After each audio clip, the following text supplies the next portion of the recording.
It is a product of leadership. So remember, the wise teacher makes the point that better laws and social conditions will always follow a higher realization of morality among the individuals of a community. And to think that you conclude that the pain we go through today is just the fault of leadership is not totally right. Your personal actions on daily basis is also a contributory factor, even when nobody sees you. That is why I started the class with what Thomas Jefferson said. Listen, Thomas Jefferson makes the point. It is not only vain but wicked in a legislator to frame laws in opposition to the laws of nature. Whatever law you have, if those laws are operated in opposition to natural laws, that country will be in pain no matter the investment in security.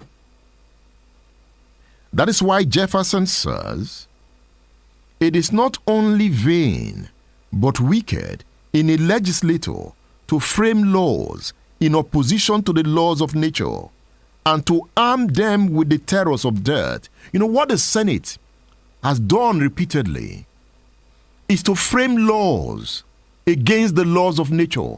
The laws of nature is justice. Justice. When you frame law that perpetuates election fraud, that create loopholes for election rigging, you have framed laws against the laws of nature. You have created social injustice, and by implication, the country will pay for it. Whether Tinubu says Oluremi is, or whether Donald Trump says Oluremi is a good woman does not matter.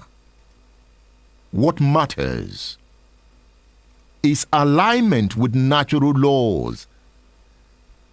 He goes on to make the point, Thomas Jefferson makes the point, that it is not only vain but wicked in a legislator to frame laws in oppositions to the laws of nature and to arm them with the terrors of death. You have formed laws in opposition to the laws of nature, and you now put punishment that if you don't obey this law, this will happen to you. Jefferson says that this is truly creating crimes in order to punish them. That means, it simply means because the laws are in opposition to the laws of nature, naturally, people will break them. That means Jefferson says that this is truly creating crime. So by creating that law, the Senate has created crime.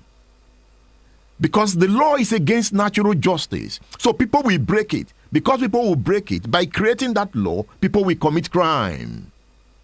And then the government will run to tackle that crime. And those who have committed the crime will take on government confidently because the law is against the law of nature. That is why they say when there is no justice, no matter what you do, there won't be peace. When you use the court to rig elections, to confirm rig elections, you create burden for that country. In that case, the court becomes a source of injustice. And when there is injustice, there will be violence. And you cannot control it, even if Donald Trump comes to help you, even if you bring Macron. Because you have based the character of the state on the basis of injustice, and the state will pay dearly for it. Now, if you went back to the 17th century, when Usman dan Fodio launched a jihad against the Hausa state and conquered the Hausa state, something was planted. In contemporary politics, Falola calls it Hausa Insurgency. Let's bring in the historian. The chair of the Francis Sanga Mosika chair. He runs that chair. The Francis Sanga Mosika chair is an intellectual chair endowed with riches. And Falola sits on that chair. That means Francis Sanga Mosika chair or Francis Sanga Mosika must be a billionaire somewhere who has made so much money and feels that wealth should go back to research to continue to improve society, to advance society. And he endows a chair and says, this scholar is very brilliant, so I need this scholar to sit on this chair, and that chair represents millions of dollars for research, and Falola sits on that chair at the University of Texas at Austin. Tony Falola on State Affairs. At the level of domestic, in other words, if we shift this conversation to Nigeria, these are the consequences and they are unfolding. Let me start with the major one, Hausa Insurgency. Hausa Insurgency. People are not noticing that. In fact, I've been posing the question, is someone funding that Hausa Insurgency? It's been growing that they are not Fulani, but the complaint is muted. Now they are trying to assert themselves. That Hausa Insurgency has implications on the Kanuri and on the Caliphate. That part of the success of the jihad, 1804, consolidated by 1817, was to consolidate the Sokoto Caliphate. And one of the preeminent achievements of the Sokoto Caliphate was not just the physical conquest of Hausa land, but the physical conquest of Hausa identity. When you say physical conquest, what does that mean? It's their land. The jihadists took over Hausa land. I mean, that's an expansive land which they claim to Ilorin. I mean, that's huge. They tried with the Kanuri, but the Kanuri refused. So what you call Boko Haram today, that's not a Fulani insurgency. That's a Kanuri insurgency. Because these insurgencies are many. And you also notice that the area you call Central Nigeria, which the Fulani tried to conquer, in many cases unsuccessfully, Tiv insurgency. You remember 1963, the fight against the Fulani. Igala insurgency. The area you now call Northern Igbo land, the area of Funsuka, you know the Igbo is close to Idoma, Igala, Tiv people. If you study their names, they're basically so similar. That insurgency is there. Now, and also remember that huge area called Central Nigeria, Benue State, they are now saying, call it a different zone, that they are not Northerners. In fact, some weeks ago, they did a protest in Abuja. So, because there's this unfolding crisis, here's what is going on. The Fulani are saying, why can't any Fulani outside of Nigeria come and live in Nigeria? Remember, a state governor said that. Yeah. Saying, look, any Fulani from anywhere in Africa can come. The Fulani is an African citizen. Yes.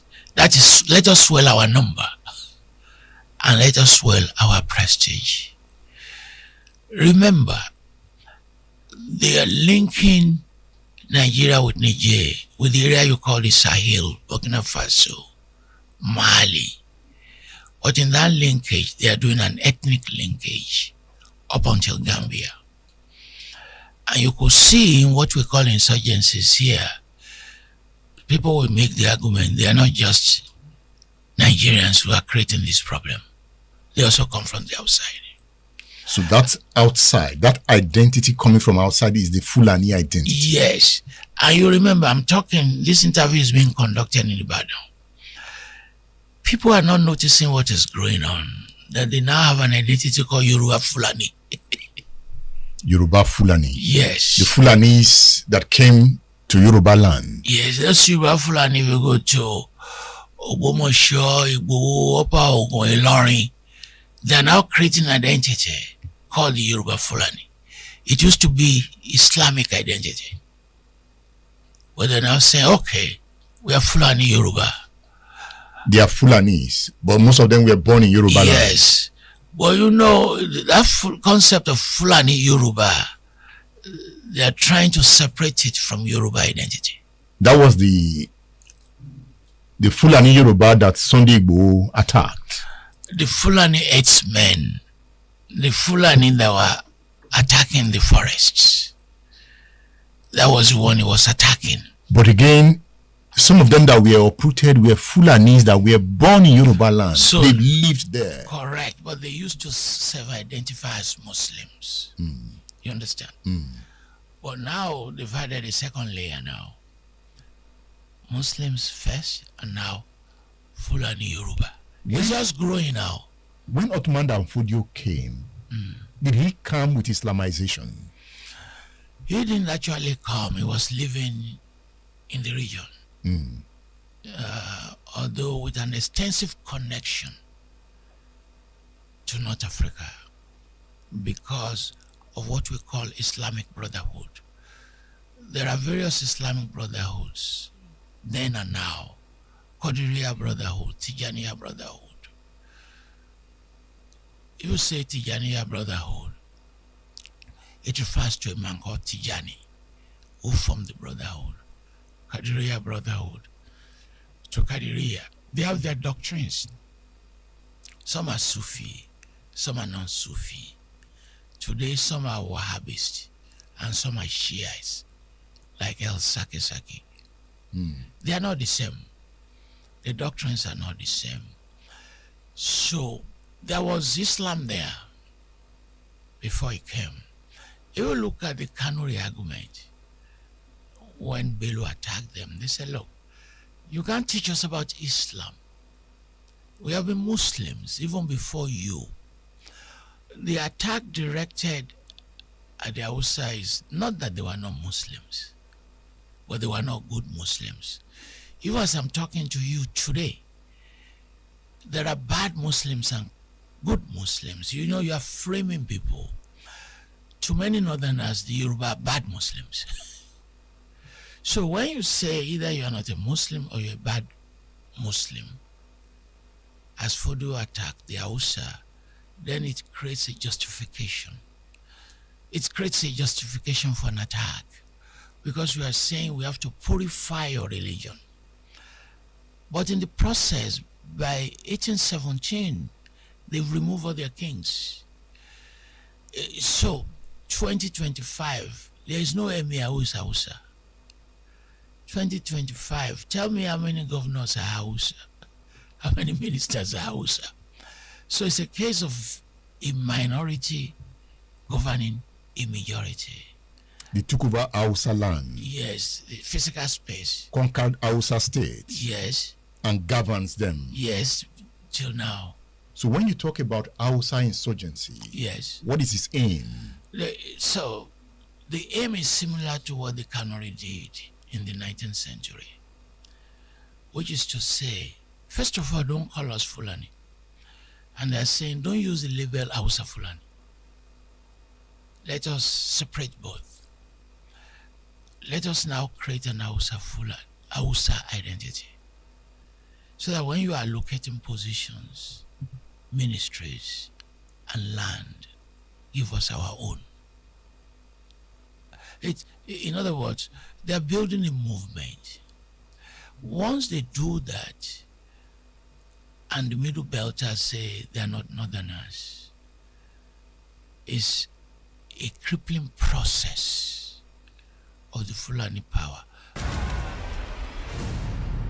State Affairs with Edmondo Bilo is live.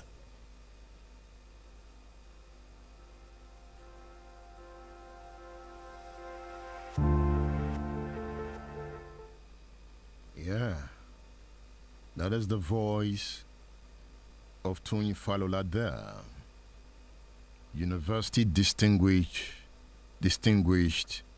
teaching professor and holder of the Francis and Jacob Sanga Mosika Chair in the Humanities at the University of Texas at Austin.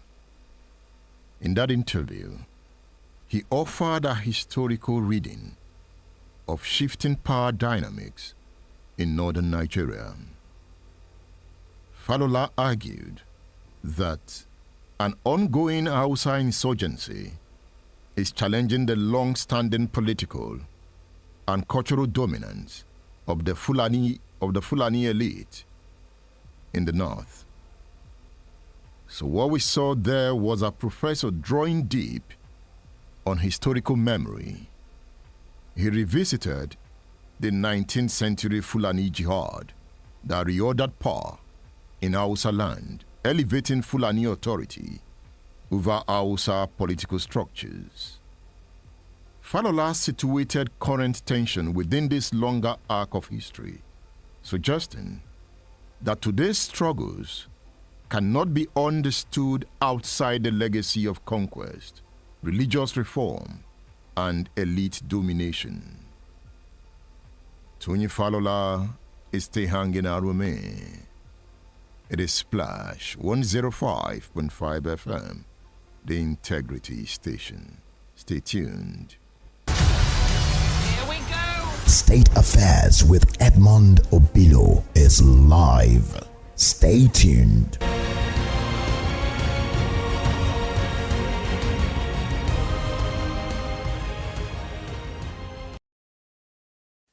The metaphysical nature of Agilo Mura must have attracted death to him. I learned he wore so many rings. Yes. And there was a story you were telling me before we came into the studio. Some people believe that because blood touched one of his rings, that was why he died. Yes, among the theories of how or why he died was that theory of the ring on his hands. I remember asking his lead drummer, Adewale Oniluola, if indeed it was true that Ayinla Omowura's death was self-inflicted, in the sense that they said, so when I asked him, Adewale Oniluola also told me that indeed Ayinla had, a cachet, if you like, of rings, strung to his hands. And he was so nauseating that someday he asked him, why do you have all these rings? And he said he shunned him, that he should not bother him about such questions. There's a theory that in the process of seeking metaphysical fortification, which he and Bayumi were renowned for, there was a particular ring that was given to him, which must not touch blood. And that Ayinla Omowura, when that mug hit him, apparently he will hold his hand to the particular place where that injury, was inflicted on him, and then blood touched the hand. But my own reading of the events that led to his death did not affirm that it was metaphysical, that his death was metaphysical. It was more physical than metaphysical. Because if a 0.02 centimeter wound was inflicted on the cranium, there was a possibility that blood must have affected his brain, and that the probability of surviving it was very slim. Dr. Adedare, do not forget, he had said Bayumi will be the one to kill him. And another theory said that, as at that time, it was Christmas period, Ayinla Omowura was watching too much of Jesus crucifixion films. But he was a Muslim. He was a Muslim. NTA and perhaps BCS were the televisions to watch that time. Apparently, he stumbled on the Jesus crucifixion, and he put himself in the position of Jesus, and somebody must kill him. But he was right. But he was right. Bayumi eventually killed him. But his fixation on the fact that Bayumi was going to kill him could be a product of the fact that he also went in the process of his consultation, was told point blank that Bayumi will kill him. It's also not impossible. Of recent, one of Mura's sons, I think his last son, who was not born by the time he died, also claimed that he met one man who told him that there was a ring on Mura's leg, and that that ring, I've forgotten his story, and maybe blood poured on the ring, and that was what led. But as I told you, the more believable of the stories is the one I just told you.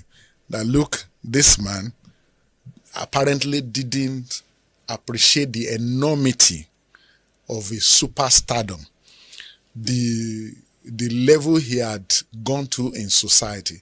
It was like a man who had an elephant on his head and was using his toe to dig the hole of what they call them now. The Yoruba call it ire, this small insect, which is a delicacy as well. So if you compare that small insect to a huge elephant that you're carrying, he didn't understand the weight of his superstardom.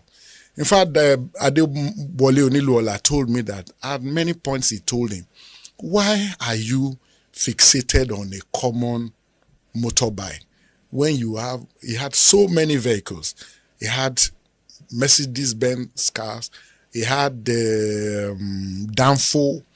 Don't forget that, in fact, when he bought Danfo, he had to serenade Danfo boss. Let me remember how he sang that song. Ẹ̀yin ọmọ tẹ́ ń sọ pé Danfo ṣeré, bàbá yín ló ń sinwín nílé, ọkọ̀ táwọn ọlọ́lá fi ń wà kókò lọ síbi iṣẹ́. Now look, you people were saying that there was this tag on Danfo boss at that time that was Danfo Shiri, that something like it was a mockery of Danfo. And he said, look, that is a boss that rich people, commuted in when they were going to their offices. So he now sang, Sherry Nigba kan ló lọ fi Danfo kọrin. Sherry Nigba kan ló lọ fi Danfo kọrin o. Danfo ọ̀hún ló lọ rà tó fi ń ṣoge òwe. I've forgotten that kind. But how are you able to have all these lyrics in your head? My life is circumscribed around Ayinla Omowura's music. I don't know. Maybe it's there's no day I don't listen to Ayinla Omowura's music. Perhaps Ayinla must have told somebody that one face that would write about. I had a very nasty friend who one day cheekily told me, he said, Festus, was there any time your parents lived in Abeokuta? Did your mother live in Abeokuta?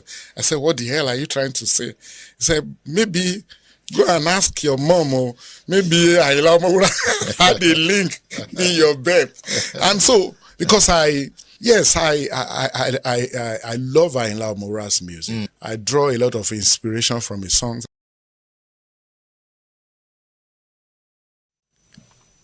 If you opened this book, you would encounter the power of words. These are his songs. Back to Come is one of the songs here. Well, he says, the earth is spinning on its axis, and the sun is beaming bright. State Affairs with Edmond Obilo is live. Some defined Buhari's era as the Fulanization era. Unfortunately, those are very extremist terms. When I went to anytime I went to the US or the UK to defend the policy of Buhari, I always made it clear that herdsmen's farmers clashes should not be seen in the context of either ethnicity or religion. but rather from the broader perspective of control for scarce resources. What are these resources? Water and grazing land. And it also has its roots in climate change, overpopulation, and desertification.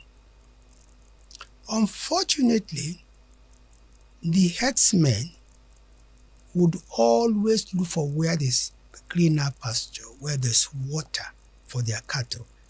And unfortunately, the areas where they have plenty of water and plenty of grass happen to be in the Middle Belt, which unfortunately again, because it happens to be a largely Christian area.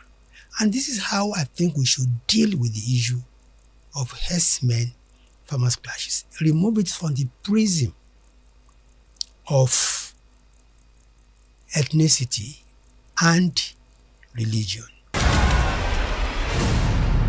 State Affairs with Edmondo Bilo is live. Which is to say, first of all, don't call us Fulani. And they're saying, don't use the label Hausa Fulani. Let us separate both.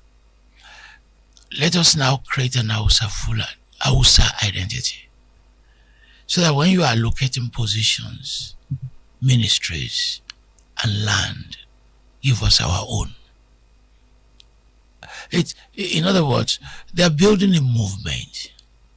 Once they do that, and the Middle Belters say they are not Northerners, it's a crippling process of the Fulani power. State Affairs with Edmondo Bilo is live. Having been a former head of state, having been a former governor of Northeast, and he wanted the best for this country, and he encouraged experts to advise him on how we could modernize our cattle husbandry.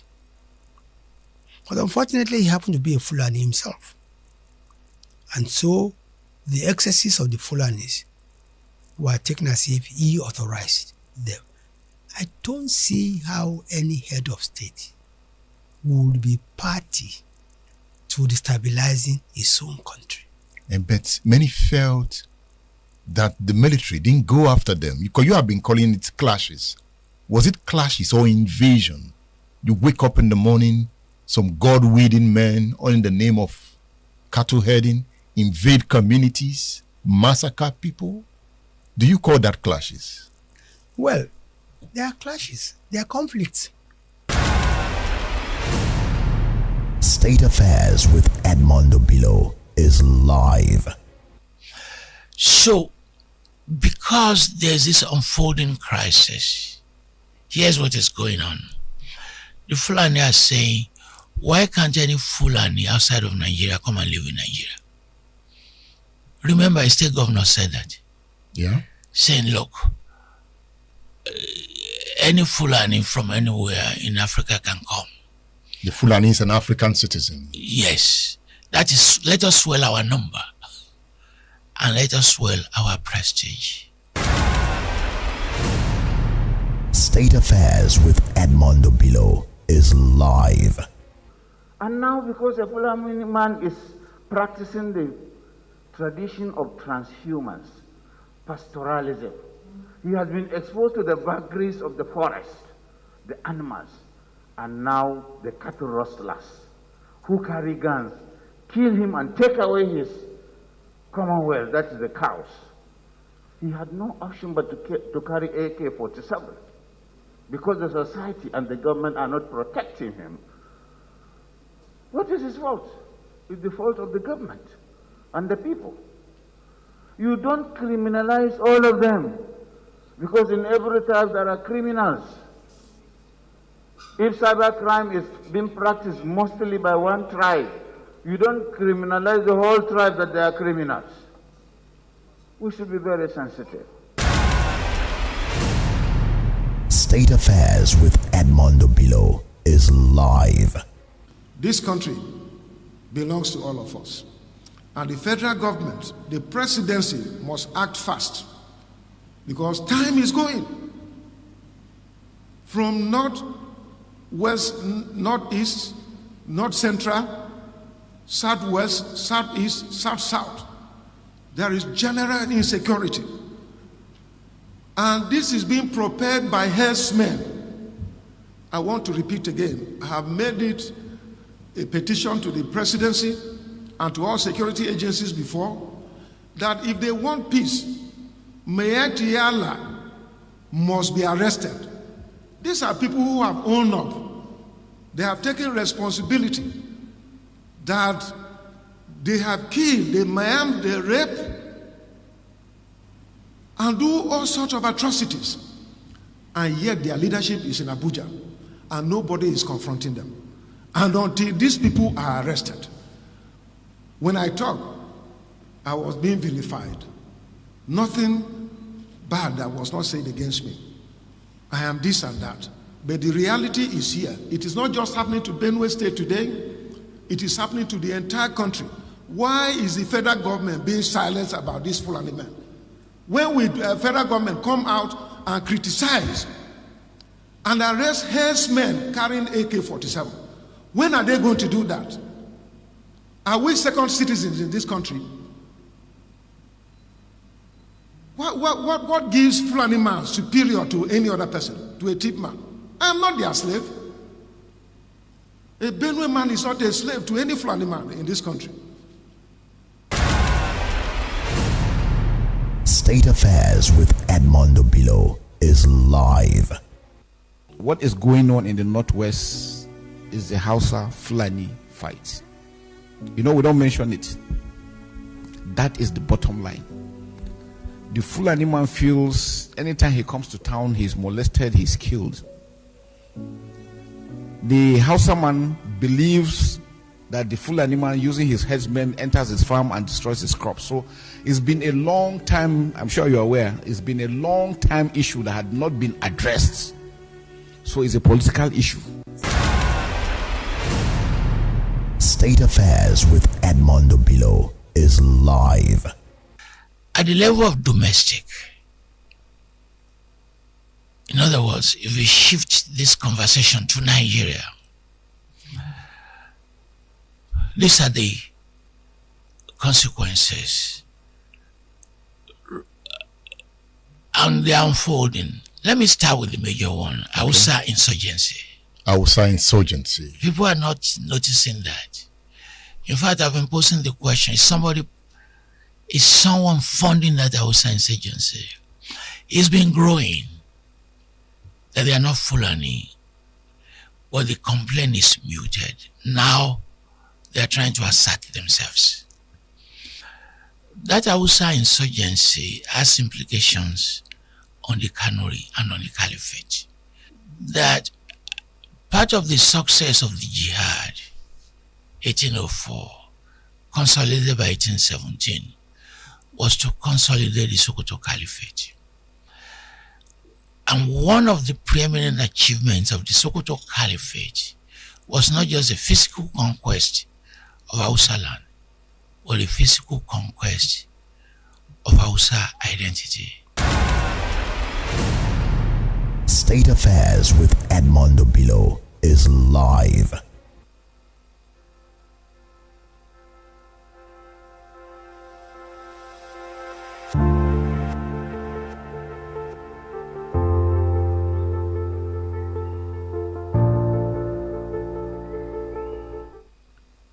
Yeah. What do you think? Call the radio station 070694 93000.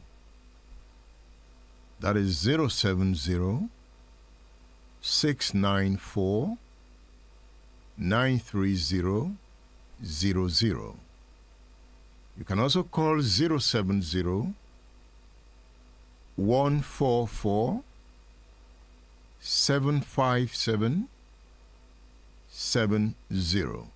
That is 7070 144 75770. So call the radio station. Hausa Insurgency. Hello, good morning. Hello, good morning, Edmond. Good morning. Yeah, Obembe by. I'm calling from Akinwele this morning. You see, number one, under Buhari's government, the intention to give an appellation of choice to criminality. You are correcting Lai Mohammed. This could not be called farmer elders clashes. They will insist. I was reading Lee Kuan Yew's book a night just before your last week program. Lee Kuan Yew, towards the end of the book, listed the characters of people who should be recruited into governance. He highlighted his own mistakes of thinking PhD holders or so-called technocrats and co, those characters are enough to be a leader. He highlighted the lessons he learned and listed enough qualities of those who should be recruited into governance. Between you and I, Buhari is deficient in over 70% of those characters. So this Lai Mohammed trying to paint Buhari as the best thing to happen to Nigeria is a very false narration. It's an intent to. I'm even surprised at you yourself, Edmond. I've been listening to your program for decades, for over 10 years, I mean. Buhari does not have the character or trait to lead a local government. He has his antecedents, which are well documented. Nobody should have even said, okay, anything but Jonathan. And then think Buhari have consistently had that 10 or 12 million votes should be the next thing. I completely disagree with your interview which you heard about Lai Mohammed, his painting of Buhari last week and this week. They are completely antagonistic to the qualities of what a leader should be. The Muslim elders, farmers elders clashes. Is it limited to the Christian population in the Middle Belt? The answer is no. We have seen it manifested further. Buhari's action when he came to Ibadan here to attack the former governor Lamadu Shina is well documented. He has his own belief, and finally, because of time, as a country to solve this crisis, the constitution clearly defines who a Nigerian is. The mentality of the Fulanis, to think once you're a Fulani, you can stray from anywhere, enter through the border, and then you are a Nigerian, should be confronted head-on, and it can only be confronted by a southern head of state. We must declare and define, it is clearly defined in constitution, it must be enforced. It is easier to be a European. It is easier for you to go to UK and become a European than to be a Nigerian. Check our constitution. We must enforce this. So when we know who Nigerian is, then you know the strangers and you know the criminals. Without that, it will be a cycle of rigmarole. Good morning, Edmund. Thank you. Thank you. The lines are open. Good morning. Hello, Edmund. Yeah, good morning. This is Agilo. Good to hear your voice. Hi, Mohammed. Yeah, good to hear your voice. So, Mohammed is saying we should not be looking at the attack from the angles of ethnic or religion aspects. That just to get more to justify for the estimate to find the ways to make the attack survive. Now, I want to ask you a question. The killings that just happened in Kwara State, what was it about? Was it not religion? People were hard to submit themselves to a strange doctrine, and you are saying we should not be looking at it from the angle of religion. I think to me, the only solution that I can say about this thing, the calling will continue to agree unless we sit down and think again, how do you want to move forward? What do you forward? The kind of process that we are in now cannot save us again, or else we continue to have this thing. President is not effort, but let's sit down and rethink and find a way to move forward from this, or else the killing will not stop because our politicians, they don't care about our life and property. The only thing they care about always next election. Thank you. Thank you. You know, Thursday's newspaper, on the front page of Thursday's Punch, Kwara massacre, federal government faces heat as 100 feared dead. Delayed Electoral Act amendment could disrupt 2027 poll timetable, says INEC. Also on the front page of The Nation, that is Thursday, February 5th, The Nation, you'll find 78 buried in Kwara community after terror attack. President deploys troops. You find that headline there. Senate rules out real-time results transfer. You find that on the front page of The Nation. 48 hours of carnage. That is how the Daily Trust on Thursday reported the situation. 48 hours of carnage. Over 130 lives lost in 3 states. You know, you don't feel these stories well until you put yourself in the picture. That is when you feel the story. Just imagine you are in a party later in the day, enjoying yourself, and some group of young persons carrying AK-47 walks into the party and open fire with you there. Put yourself in that picture. And you are running, screaming, and they are firing. Boom, boom, boom. Put yourself in that picture. And the man in front of you is down. You try to take cover. The next person falls on you. Blood all over you. Put yourself in that picture. And then you went to that party with your child. You don't even know where the child is. Children are screaming. And sitting beside you before the bandits came was an old woman, well-dressed. She can't even run. She's old. Put yourself in that picture. Then you will understand what is going on. That you are traveling on the road, all of a sudden, some persons come out, grab you, and forest becomes your home. You are there for 30 days. They wake you up with a slap every day. You drink mud water to survive. Put yourself in that picture and you understand what is going on. We are at war.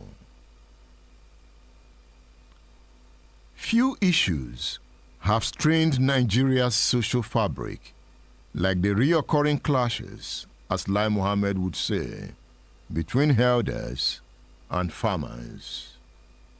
Lai Mohammed, Nigeria's Minister of Information from 2015 to 2023, and the author of the new book, Headlines and Sound Bites, Media Moments That Defined an Administration, challenges the dominant narrative that frames the crisis purely as an ethnic or religious conflict.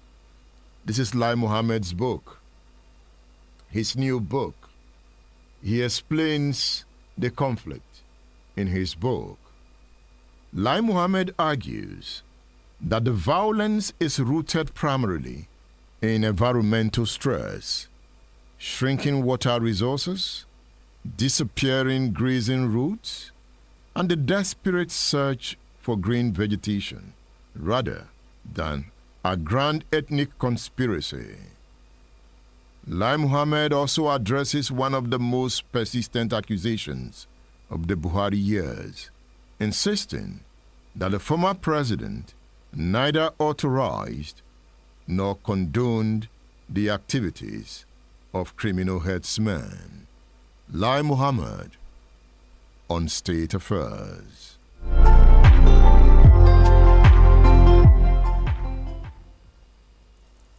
There's a lot of stories about how it came to be, but definitely it didn't help to give the impression that Buhari was not against Asiwaju. So Buhari supported Asiwaju. Is that the point you're making? Look, I can say that any time and anywhere, that in his own way and his own nature, Buhari had no candidate except Asiwaju. For real? Absolutely. Asiwaju was his candidate? Absolutely. But why did he wait till the last day for us to see that body movement that said, okay, Asiwaju is my man? Unfortunately, he's dead now. Only him could have answered that question. Perhaps the reason Asiwaju will not stop honoring him. Like I said, the two of them remain two of the greatest leaders the country has ever produced in their own different ways. When you say great leaders, what defines greatness? Vision, discipline, integrity. But Buhari left Nigerians poor, and Nigerians are getting poorer in Asiwaju's time. How do you explain that? I wouldn't know what you mean by Buhari left Nigerians poor. He left Nigerians with violence, bandits invading towns. And when bandits are on rampage, poverty rises. The 8 years Buhari spent in power, you were quite correct to say they were defining years.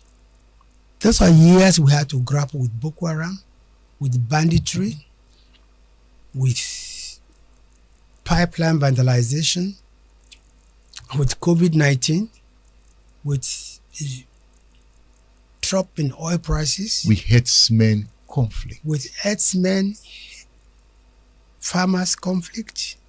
Some defined Buhari's era as the Fulanization era. Unfortunately, those are very extremist terms. You know, when I went to anytime I went to the US or the UK to defend the policies of Buhari, I always made it clear that herdsmen's farmers clashes should not be seen in the context of either ethnicity or religion, but rather from the broader perspective of control for scarce resources. What are these resources? Water and grazing land. And it also has its roots in climate change, overpopulation, and desertification. Unfortunately, the herdsmen would always look for where there's greener pasture, where there's water for their cattle. And unfortunately, the areas where they have plenty of water and plenty of grass happen to be in the Middle Belt, which unfortunately again, because it happens to be a largely Christian area. And this is how I think we should deal with the issue of herdsmen farmers clashes. Remove it from the prism of ethnicity and religion. I remember when I was addressing the Hausa Council and I think the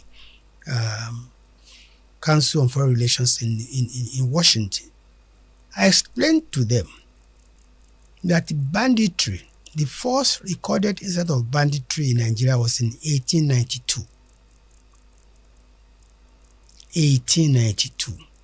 And that in Kebbi State today, the bandits are Hausa Fulanis. The victims are Hausa Fulanis. So how can you impute ethnicity or religion into this kind of, conflict? At some point there was the talk of Ruga. What was that about? Well, there was, as a matter of fact, I want that we even inherited it. You see, every administration wanted to modernize our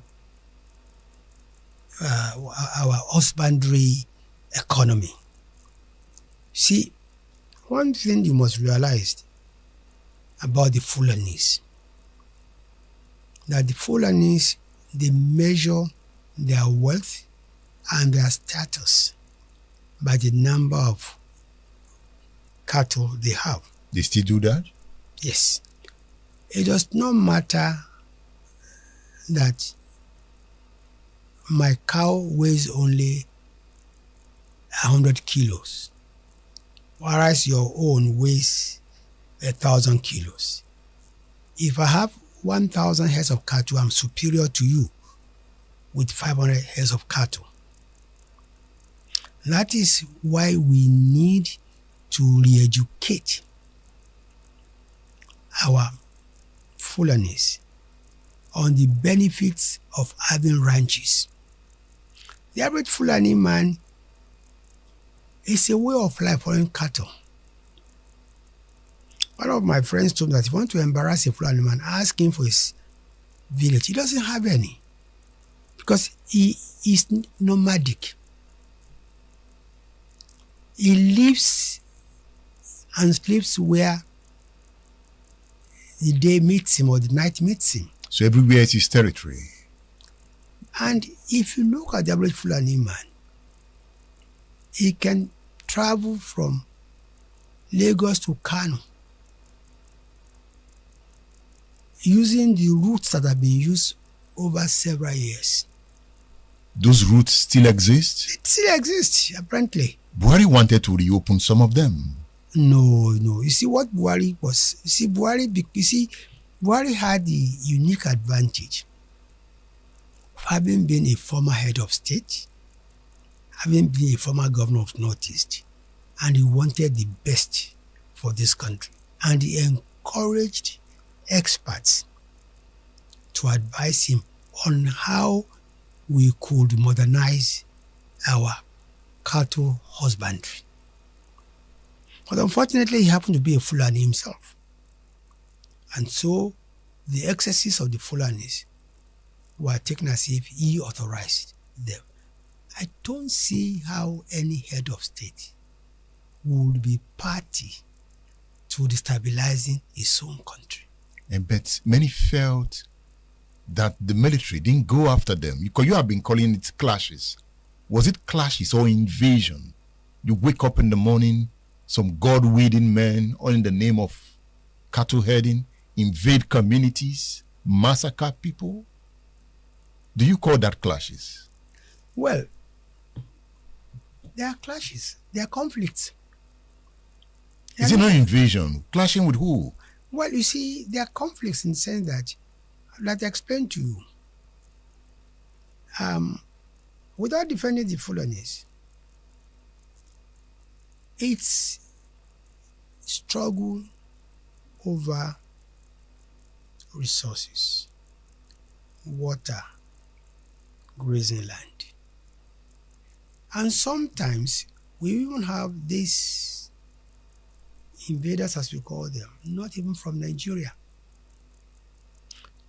We've also had reports that some of them do not even speak the Fulani dialect of our people. Some of them even tell that even the cattle that they bring. You see, because you see, for the average Fulani man from Jalon to Sokoto to Lagos, it does not discriminate. It travels to and fro. To the Fulani, there is no border.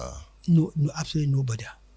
Yes. So they were coming into Nigeria freely. Well, unfortunately, that was that situation. And the Buhari government couldn't stop them. You see, I don't think it's about the Buhari government not stopping them, but it's about, you see, if there's an ethnic group that migrates from one place to the other, how do you want to stop them, especially under ECOWAS? How do you want to stop them? ECOWAS allowed for freedom of goods and people. So these are the challenges that people don't even look at when they start accusing Buhari of, he was supporting Fulanis. But were they invited Were they invited into Nigeria to come and gain land? Look, Mr. Bilo, the average Fulani man will go anywhere where there's water for his cattle and where there's grass for his cattle. Invited or not invited. Should we have been doing that in this age? Incidentally, sometimes when I was in government, I took interest in this and I realized that this was the situation in as far back as countries like Finland and Sweden a long time ago. And however I'm correct, and that the only solution to this is establishing ranches. And that was what Ruga was for? Ranches, Ruga was supposed to have ranches where you have, you modernize animal husbandry. Well, southern governors opposed it. Why? I think we need to dispel rumors. We need to disabuse the minds of people. We need also to put their minds at rest. And I think later we might realize that ranches might be the best solution. But what amazes me is that growing up as a young man, there were many ranches in the western region. Even Fashola was a ranch. So what happened? What happened? Exactly, Mr. Bilo. This is what we should ask ourselves. In other words, the concept of ranches it's not the issue. So what is the issue? Look, politics. This is what me and you must work out. The ethnic question. If in the 60s there were ranches in western region, there were ranches in eastern region, then what happened? Because I remember as an undergraduate, one of my friend's father was working on a farm settlement in Ikorodu. And we loved going there because we'll get fresh eggs. And we used to get milk in Ikorodu there. But you've even mentioned Fashola, where there were ranches. So later, I think, sooner than later, I think we need to really go back to the issue of ranches. State Affairs with Edmondo Bilo is live.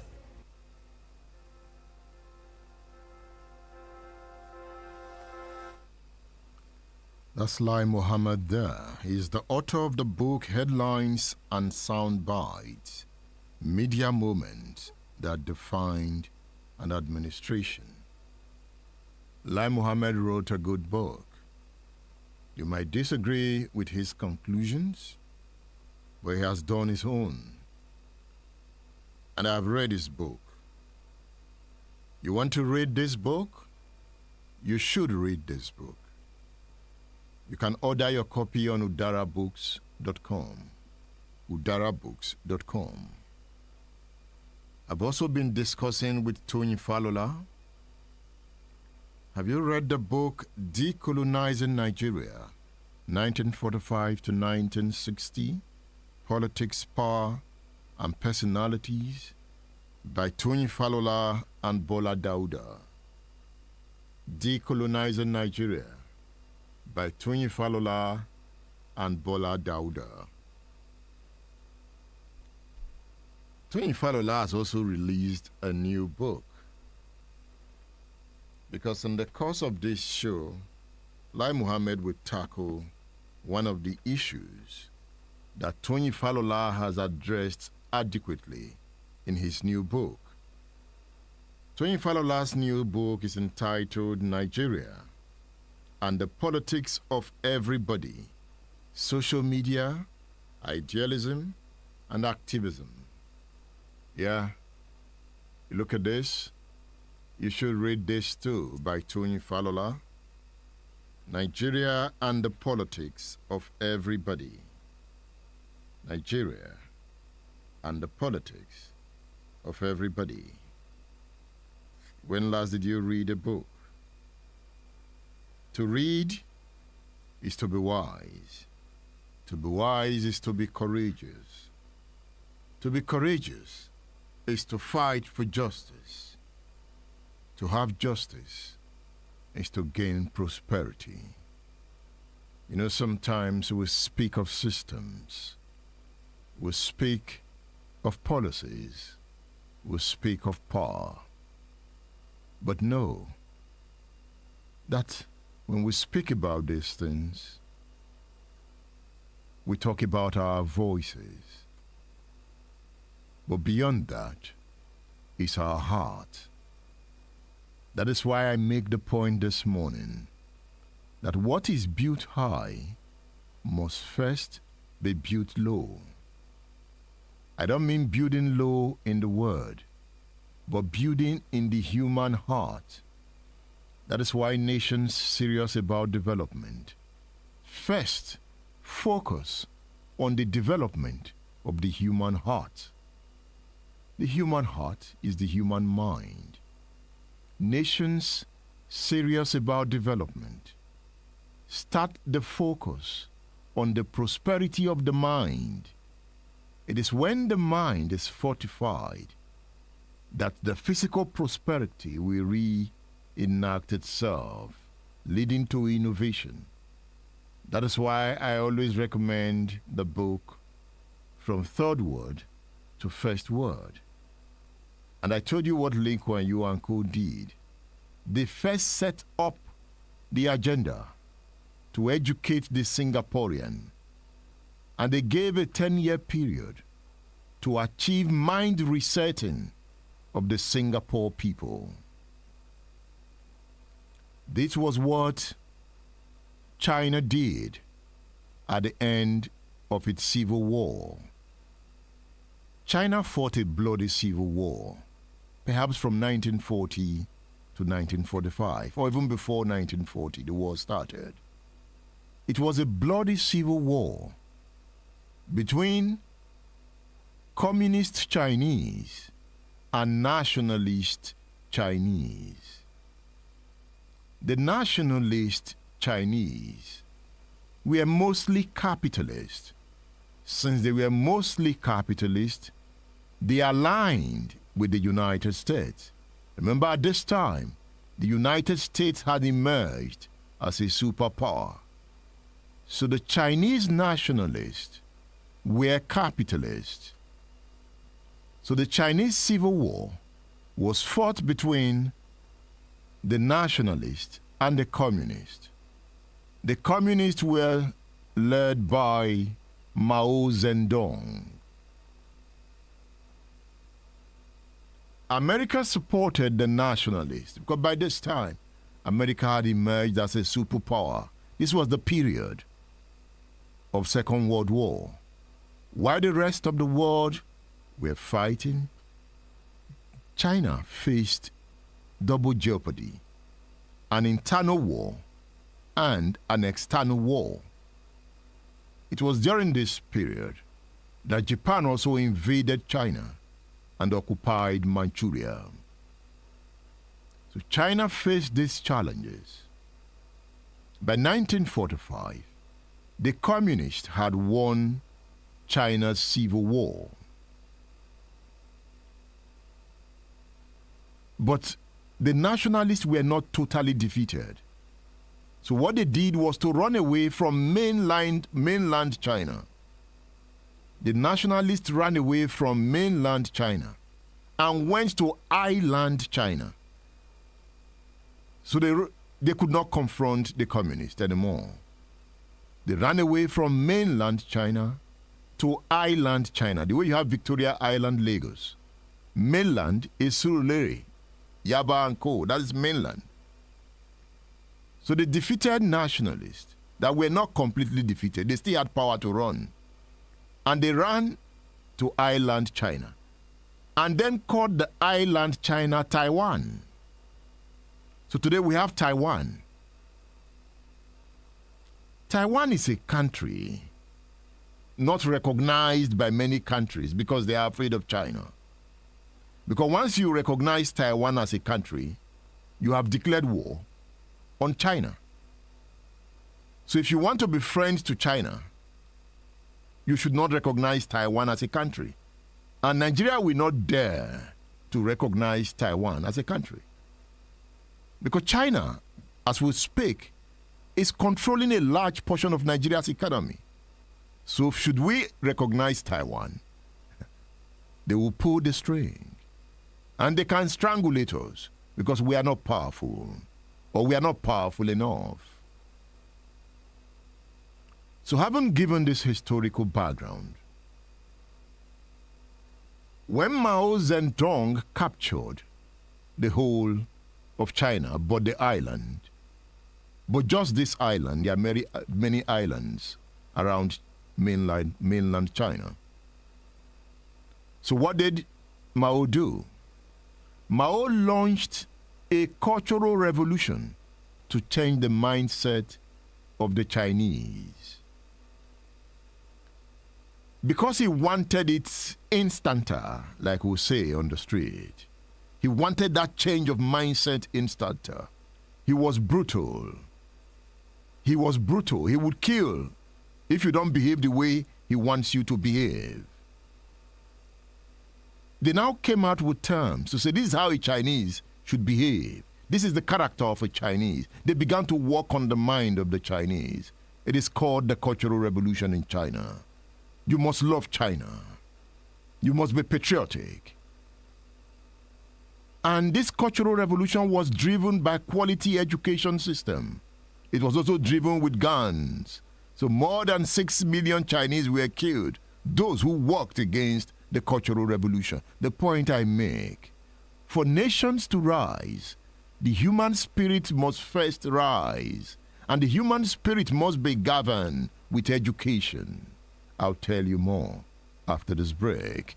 It is Splash 105.5 FM, the Integrity Station. Stay tuned, stay cool. State Affairs with Edmondo Bilo is live.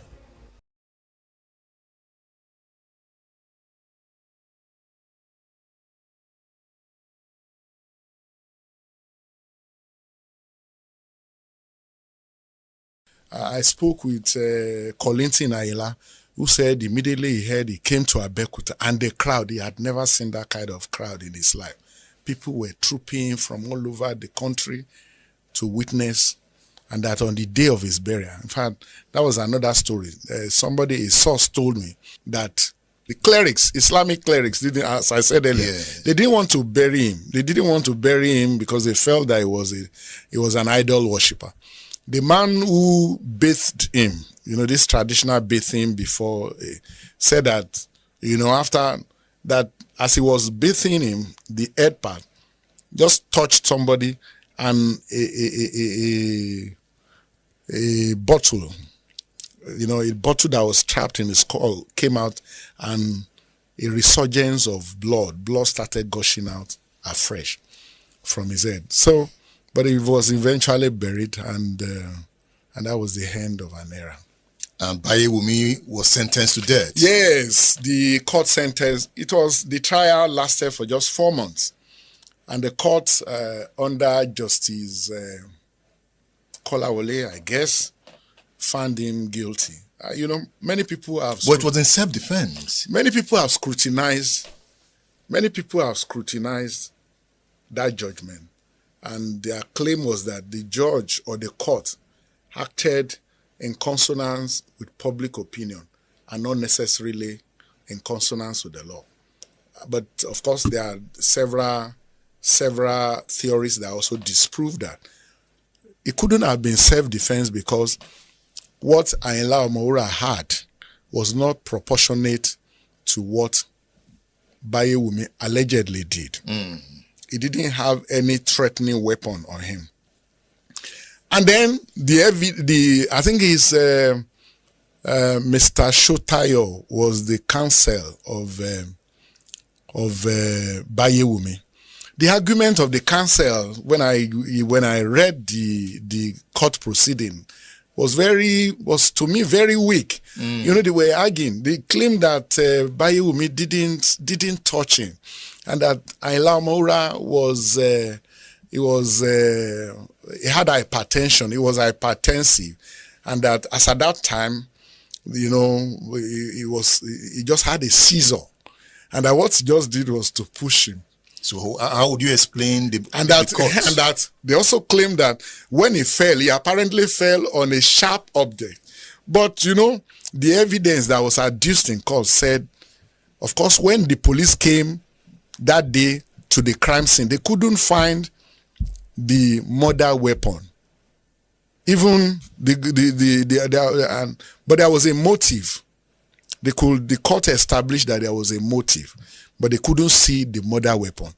Then when I interviewed Agbeja Baoba's children, the boy, I've forgotten his name, maybe Morufu, said the broken bottle that fell off from that mug, that his father kept it for more than 4 years.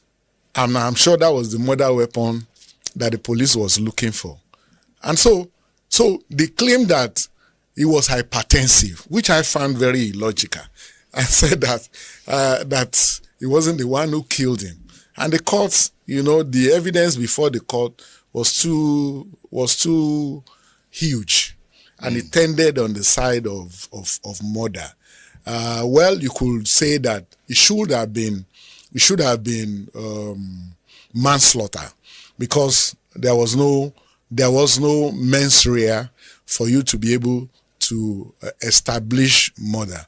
He didn't mean to kill him. He was, as at that time, Mura was holding tight to his neck, the cloth on his neck. Of course, it inconvenienced him, but it was not proportionate to the act of hitting him with a mug.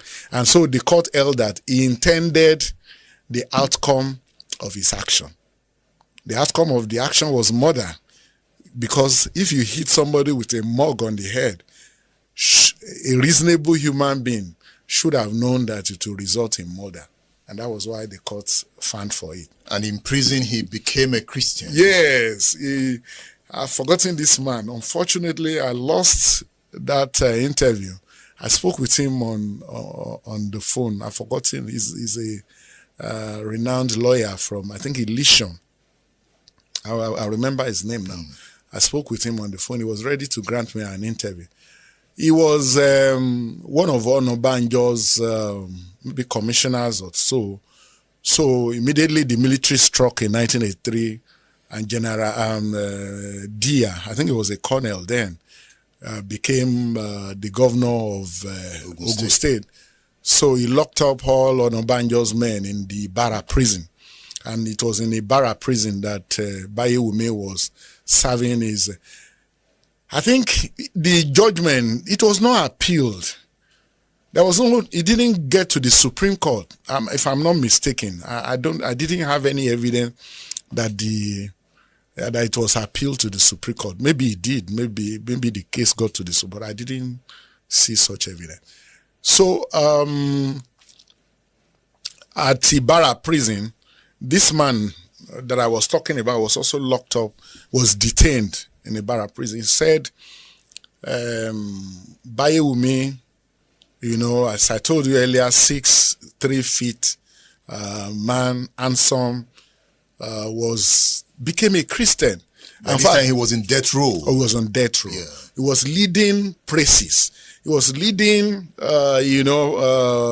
Christian service in the prison, and that had become the doing of everybody. They liked him, and that one day General Oladipo Dia, as the military governor, just visited the Ibara prison, and trust military men said, see people on death row looking this well-fed, looking, say, having rotund cheeks.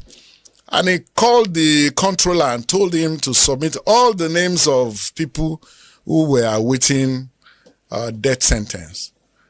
And of course, Bayewumi's name was among them. And It was a Saturday. He said the day Bayumi was hanged was a Saturday. Said there was pin drop silence in a barrack prison because people loved Bayumi. It's been a long time issue that had not been addressed. So it's a political issue.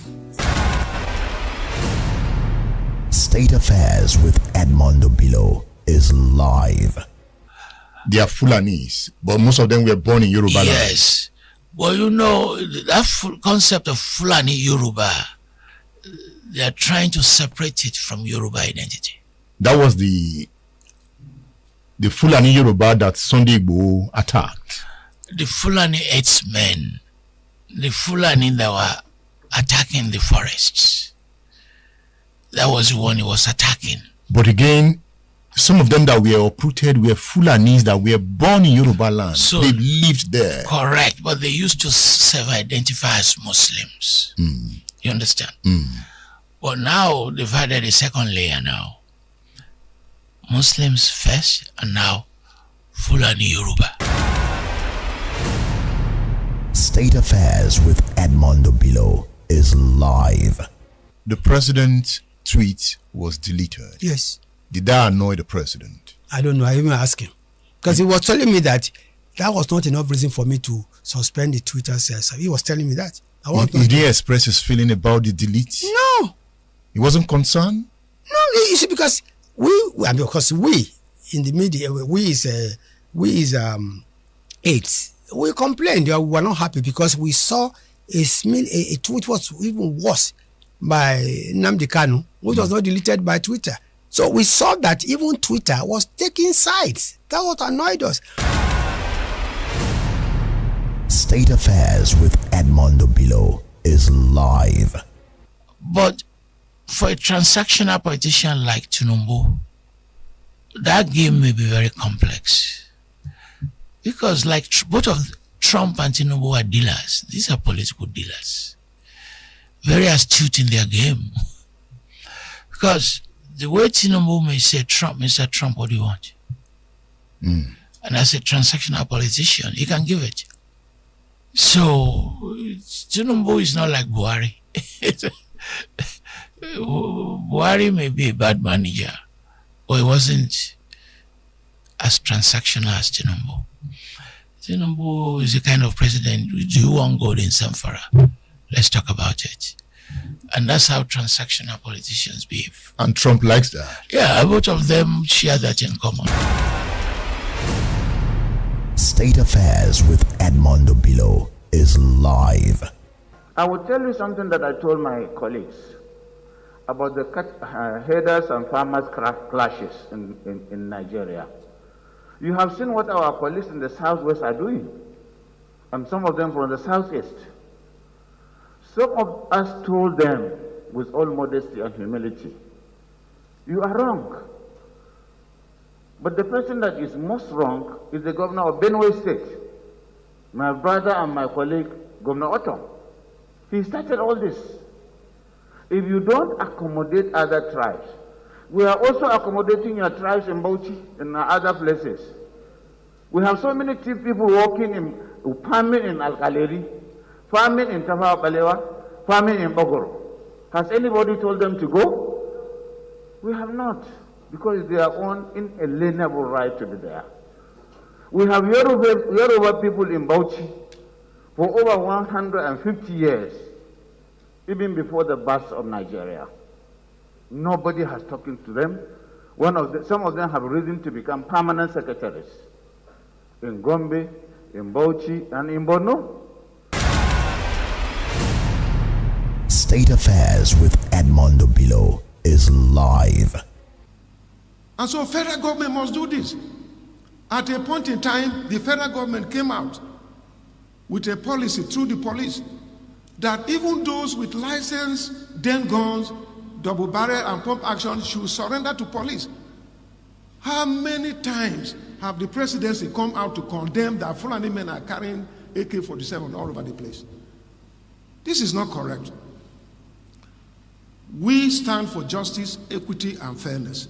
Whatever is happening to a Fulani man should also happen to any other person. That was why I called federal government to license me and many others to have guns, to have AK-47 too. Because if I have my AK-47, a Fulani man is coming there, he knows that I have, and he has. Then we can fight each other. But you can't disarm me and arm a Fulani man.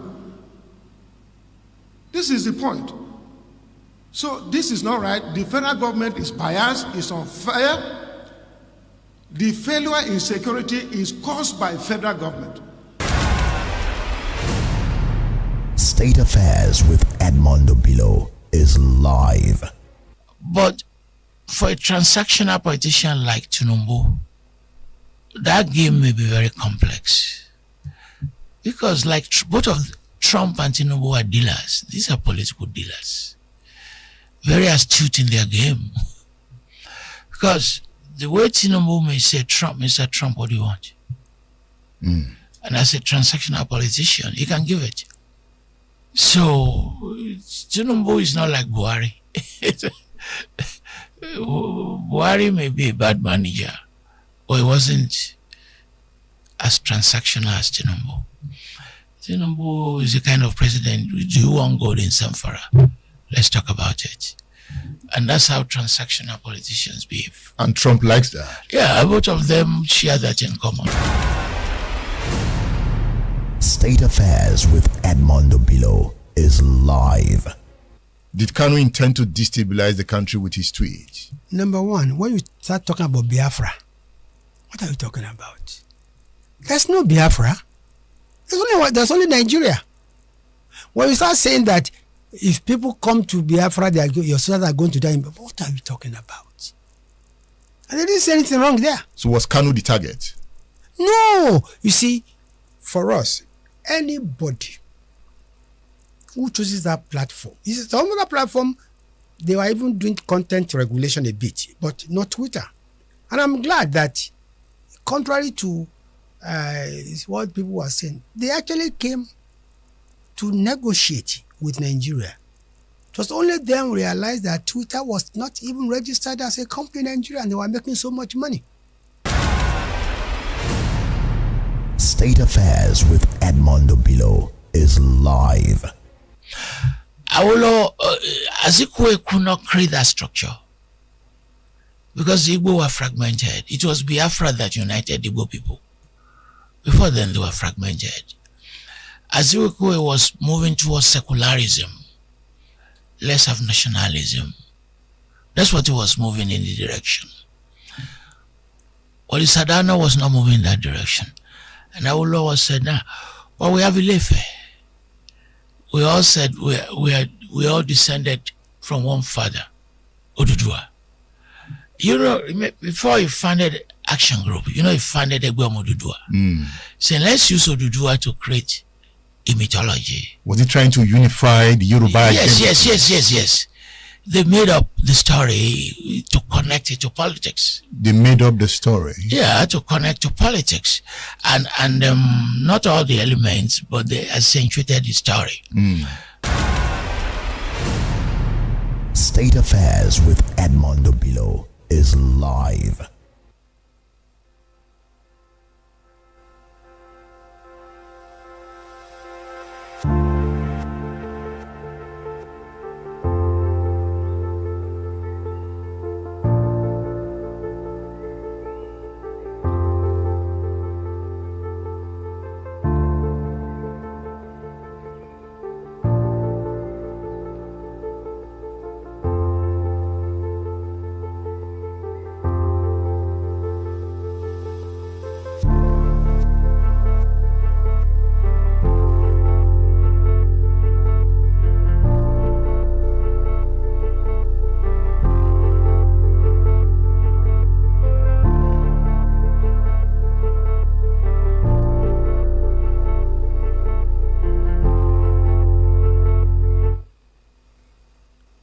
Okay. I started with the words of Thomas Jefferson. And why did I go to the United States? Because I was asking, what is the foundation of the progress that the United States has made over the years? What were those concepts And for me to understand the concept, I needed to read about the leaders that kickstarted the concept. And Thomas Jefferson is of interest to me. Also of interest to me is Abraham Lincoln. Because I'm saying, how did the United States become this powerful? So it must be anchored on certain foundations. And if you look at the words of Thomas Jefferson, the third president of the United States, he says, it is not only vain, but wicked in a legislator to frame laws in opposition to the laws of nature. And that is what we do in Africa. We have laws in opposition to the laws of nature. And in Africa, you hardly find advancement. Because most of the laws are selfish laws to the benefit of those who want to retain power, not for the common good. And when they pretend to enact laws for the common good, they leave loopholes that they can explore and use for their own benefit. So while you celebrate that the Electoral Act has been amended, by the next election, you now discover, there's a loophole. So they always leave that loophole. And when they leave the loopholes, they directly work against the laws of nature. And because they have done that, they will pay dearly for it. Not just them, even those who watch them do it and get away with it. Those ones pay the biggest price. Those who pay the biggest price of poor leadership are the followers who watch and sometimes clap as they are being shortchanged. So that is the point Thomas Jefferson makes. Now look at what Abraham Lincoln said in his inaugural address. Abraham Lincoln was the 16th president of the United States of America. He said, "Why should there not be a patient confidence in the ultimate justice of the people?" Look at the word he used, ultimate justice of the people. Why should there not be a patient confidence in the ultimate justice of the people? Is there any better or equal hope in the world? And you see, when you read their inaugural addresses and you read Tinubu's own, you read Buhari's inaugural address, and you read Jonathan's inaugural address, you hardly find deep philosophies that would define the government. Go and look at their inaugural addresses. You hardly find deep philosophical constructs that defines the character of the president reading the inaugural address. So you can hardly quote them. You can hardly quote them. Even when you want to quote them, natural justice will begin to say to you that why do you quote a man who does not stand for his words? Because sometimes when they say the right words, their character does not represent those words. So even when you want to quote it, your mouth becomes heavy. Because they have not lived up to expectation. Look at this story on the front page of The Guardian on Tuesday. Party politics by court orders hurts internal democracy. Party politics by court orders hurts internal democracy. Have you seen what the courts have been doing with the political parties? Today, this faction is recognized. Tomorrow, the next judgment. You can see a deliberate plot to weaken the opposition parties so that one party becomes strong. And you can see there is a network. That network from the executive to the legislature to the judiciary, there's that network of power deciding these affairs. But what is clear is that that network is working against the natural laws of justice. So today, you might weaken all other political parties for the APC to excel, but there is consequence. Because the process that will lead to that excellence result for the APC is working against the law of nature. And you would wonder why even the Senate is scared of saying e-transmission, despite APC saying they control 36 states or more than. Yet, the APC is still afraid of e-transmission of election result. Why do you think the APC is afraid? A sinner runneth when no one pursueth. So, as the Senate continues to dilly-dallying, more bandits will strike. The consequences, as you see now, is the banditry. But a deeper consequences is the poverty that is so ingrained in Nigerians. And those who feel the impact more are those who keep quiet while it continues to happen. Abraham Lincoln says, why should there not be patience? Why should there not be a patient confidence in the ultimate justice of the people? Is there any better or equal hope in the world? So what Abraham Lincoln has reminded us with these words is, he reminds us of the man who murdered both his parents. And then, when sentence was about to be pronounced on the man, he pleaded for mercy on the grounds that he was an orphan. That is what Abraham Lincoln has just reminded us about the man who murdered both his parents, and then, when sentence was about to be pronounced, pleaded for mercy on the grounds that he was an orphan. And that is what the political class does here. They commit all the errors, and when the consequences begin to reflect in form of insurgencies, they begin to look for succor. They begin to buy guns. They begin to write heavy budgets for security.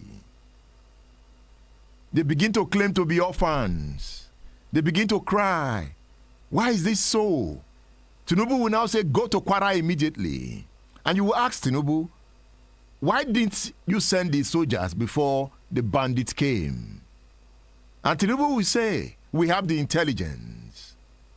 And you say, okay, if you have the intelligence, why didn't you stop it? As the political class continues to misbehave, bandits will continue to strike. Insurgencies will come.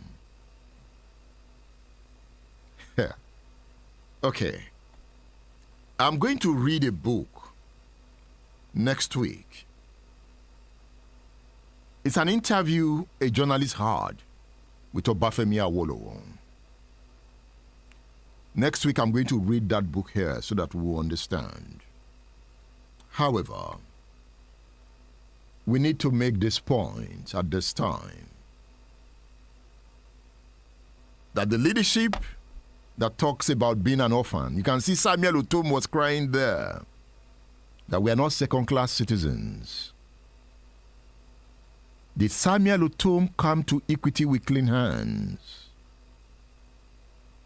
To have clean hands is not to say you don't have flaws, but it's to continue to correct your flaws. That is why you continue to amend.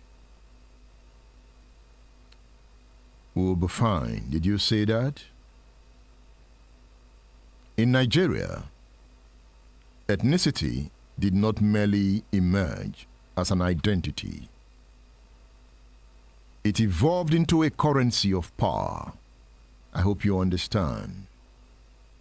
Ethnicity evolved into a currency of power.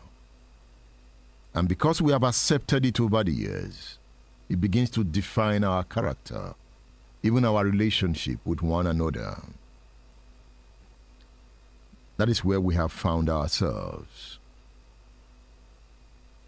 Hausa Insurgency and the erosion of Fulani hegemony in northern Nigeria. You listened to that interview with Falola, right? Now Falola comes again. Ethnicity as a weapon. Biafran lobbyists, who are they? Who are those lobbying Donald Trump? Are there Biafran lobbyists? How powerful are they in the United States of America? Has Tinubu recognized them? Tony Falola, the historian, answers questions from the radio man. Splash 105.5 FM, the Integrity Station. Stay tuned.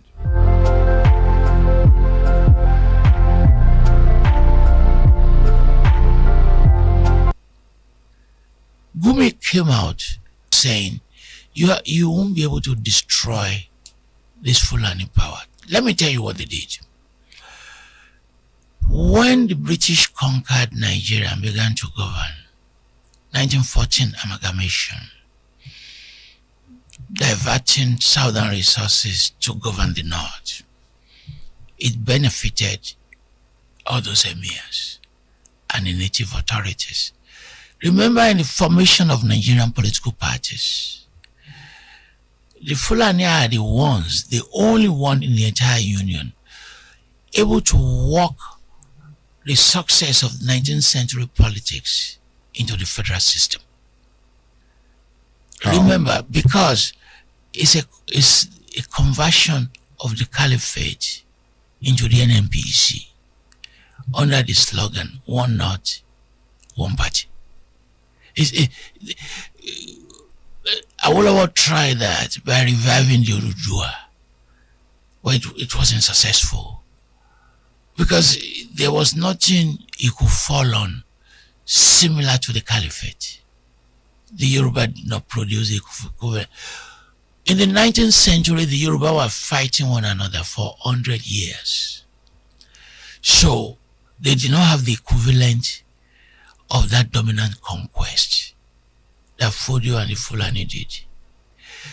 So very quickly, in building federal Nigeria, they were able to do that. You remember, the most prominent politician until 1960, until the coup, his name, Ahmadu Bello. Mm-hmm. Remember his title, that we call him Sultan. Ahmadu Bello. Saudana? Yeah, we call him Saudana. He was qualified to be a Sultan. If he had moved that line. He was a most successful politician connected with the caliphate. And he defined that philosophy.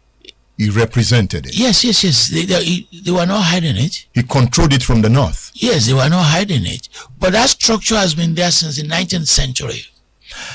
Awolowo, Azikwe could not create that structure because the Igbo were fragmented. It was Biafra that united the Igbo people.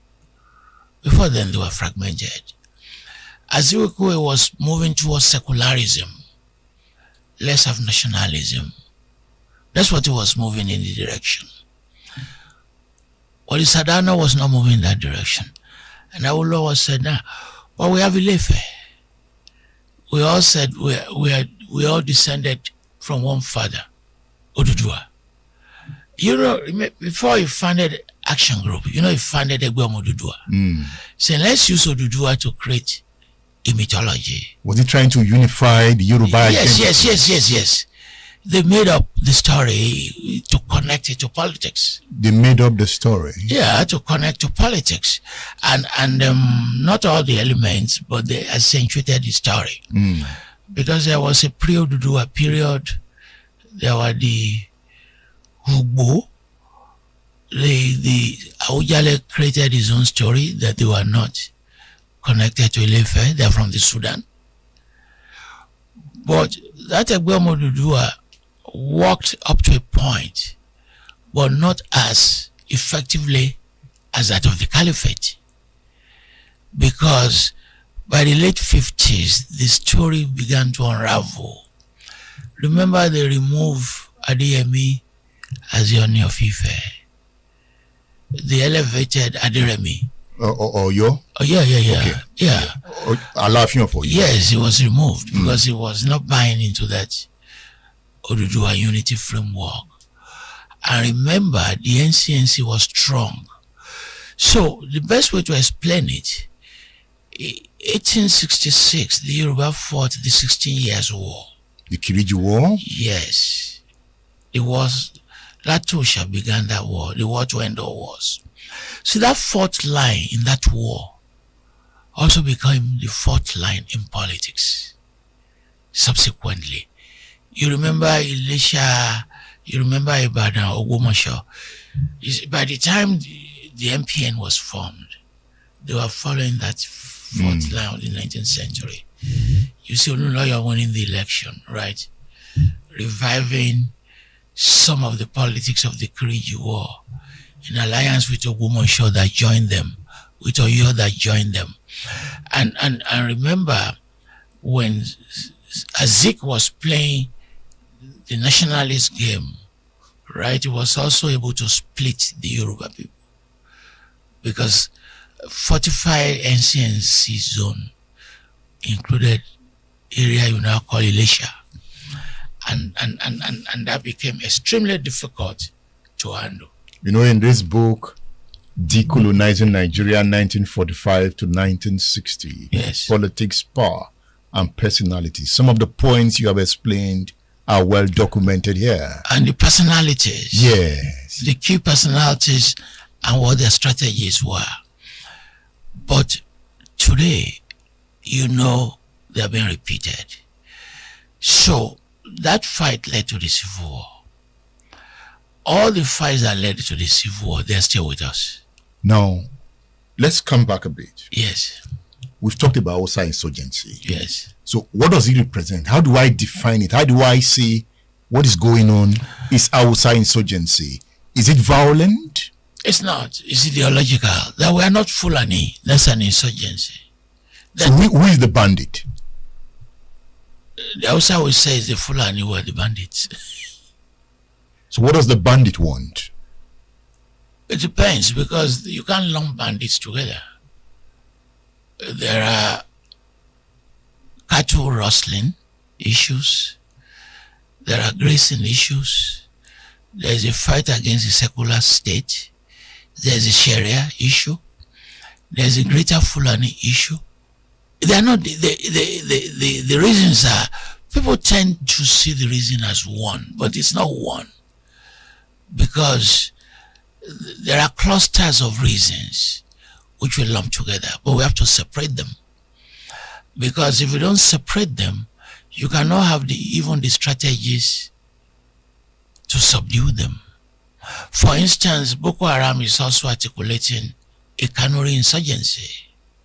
So we can't lump them together as bandits. The one that goes into Benue, kills indigenes, occupy their lands. Who is that bandit? So those said they are revolving around cattle, around land. Remember, the Fulani expansion has followed that trick. You know, arising from the part of what you call Gambia, Senegambia, they move successfully to Central Africa.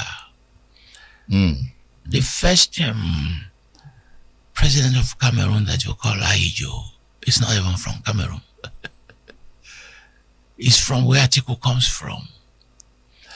If you fast forward to 2025, what the prayer of Tinubu in 2027 is to have a binary competition, which connects to this topic.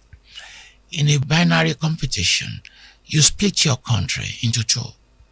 You can split it not against South. That's what we call a binary. So you are saying Southerners vote for me because I'm from the South. Or you can split it along religion. Remember, it came up with a Muslim ticket. So, as this tendency is going, as we move towards 2027, you will see the development of a binary force. And for a person like Atiku to do well, or Kwanso to do well, they must also play that binary game. They are building. They're also building that network in which to say, if we do politics as a binary, then we have a big selling point. So those advocating binary will prevent the emergence of a third force, because the third force cannot emerge as a binary. It has to emerge as independent. But both Tinubu wants to come back, and those who want to take power from him will not allow that emergence of a binary. And that's why you have ADC and alternative parties that are not creating these binaries. So, to connect everything together, is the caliphate collapsing? Is it declining? Because if you have insurgencies, you can't talk about one north anymore, because that one north will begin a process of crumbling. And that process has begun, is it not? Yes. So the north, that one north is crumbling. And that will also crumble Fulani power. So Fulani power is crumbling. Because if others are saying in the Benue state, Nasarawa state, central Nigeria, that we are not northerners, right? That crumbles the power of the caliphate. You can't hold it together. So it's banditry and enforcement of Fulani's authority. Banditry connected to land occupation. You understand? Not connected to, say, kidnapping. Remember that Buhari promoted that agenda.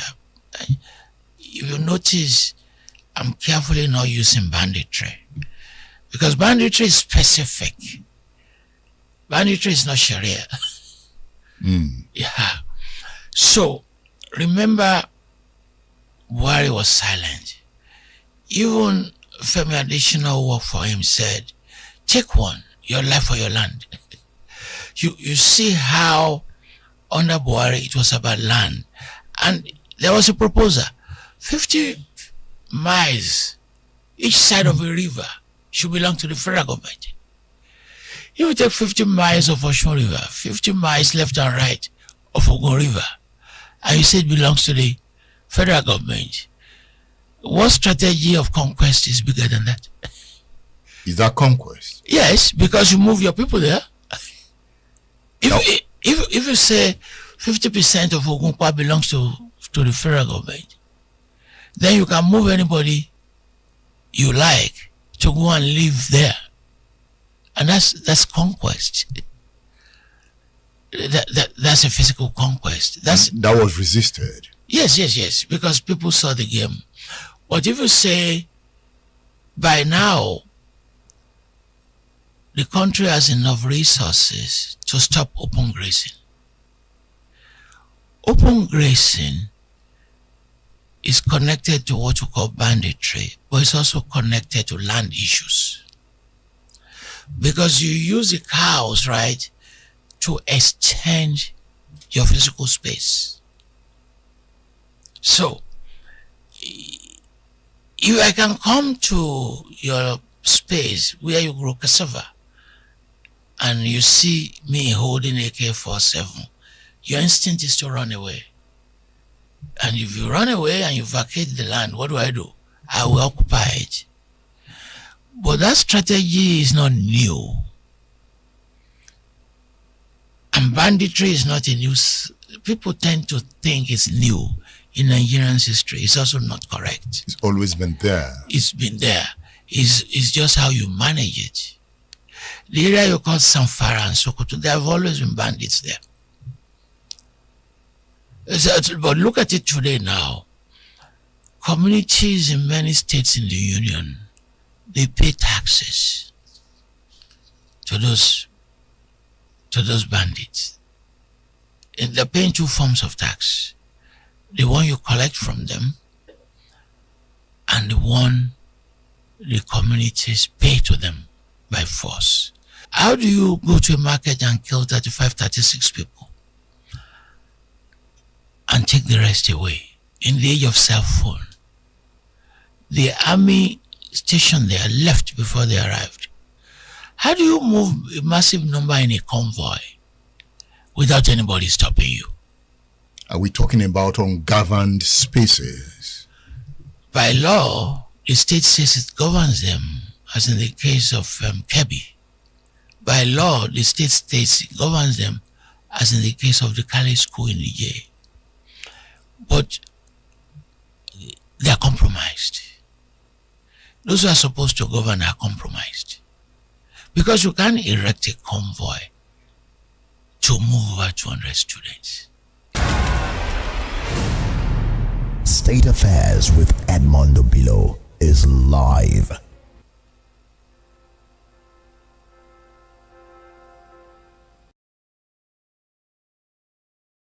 Splash FM 105.5.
You were an infantry officer. Infantry, yeah.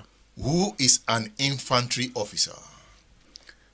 If infantry officer, like I said, they are the basic combat arm of the army.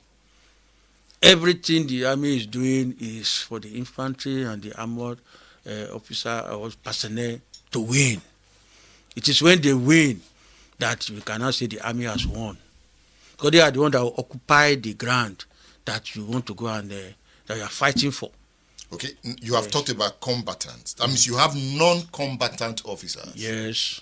Who are the non-combatant military officers? Those are that give the necessary support to the combatant to survive. Like what kind of support? Like when you talk of the medical personnel in the army, the logistic, the those in the finance, those in the caterers, because we need to eat. You know, this that will supply us the goods, that will supply uniforms, supply water, supply food. So those are well-trained people that will handle that for the infantry and the armor to do their job in the front. Because you cannot be in the front and take care of your administration. So these non-combatants are they trained to handle weapons? They have to be trained because when they are doing the job, they could be attacked too. So they need to defend themselves. So they are trained. They are doing this job with their weapons, sling to their body too. But they are at the rear. So when push comes to shove, they can fight. They have to fight. If the rear is attacked, they need to fight for their life. The infantry will be in the front. Those non-combatant will be at the rear. They need to protect themselves too if the rear is attacked. Because the enemy can penetrate the front and attack the rear. So they have to defend their life. That's why they are all trained too. So let's look at the combatant side. Okay, good.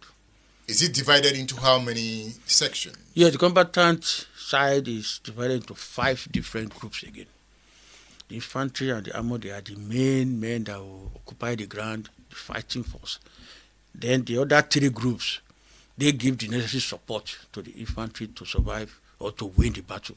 You have the artillery, you have the engineers, and you have the signals that will give the necessary support to the infantry and the armor to survive. The infantry are the ones we see chasing Boko Haram, shooting them. Yeah, the one with the AK-47, with the machine guns, with all those small arms, chasing fighting face to face with the Boko Haram, with the enemy.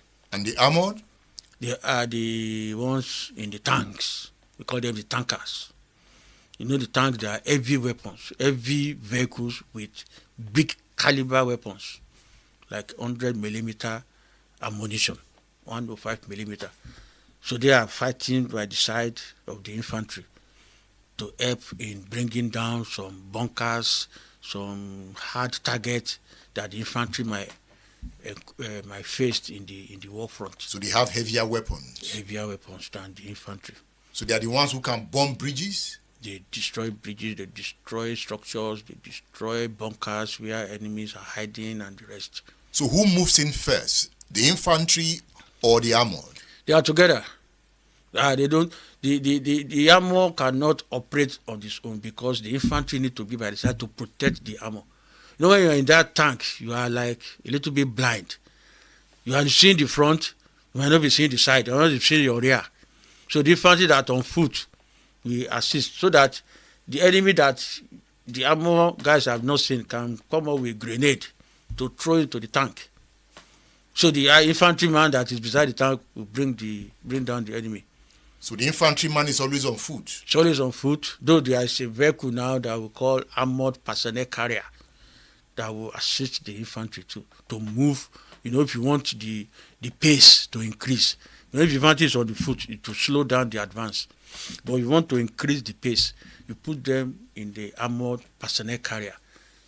It's not having a bigger caliber of weapon like the tank, but at least can carry more infantry soldiers.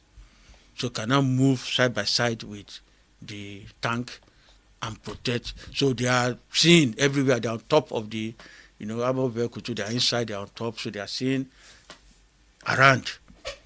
So if there is any of this enemy with grenade or with anti-tank weapon to come and destroy the tanks, the infantry on the the armored personnel carrier can easily come down to take care of those ones.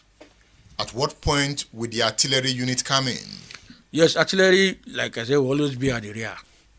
So if an infantryman is in the infantry and the armor are going to attack a location, the artillery will first of all bomb that location, because they have the location on the map. They use the coordinates on the map to put the coordinates in their firing system and be able to get the exact location when they fire those locations. They are not seeing the location because they are far behind, about 5 kilometers, 10 kilometers behind. But they have long-range weapons. What are those weapons called? They are indirect weapons. It's artillery weapons. Like what we call, I can see some of these like armored cars with long... That's armored cars. There are some of these artillery weapons that are on wheel. You know, they are far behind with long barrel, very big barrel like that. They can fire up to 20, 25 kilometers, 30 kilometers, depending on the size of the caliber of the turret.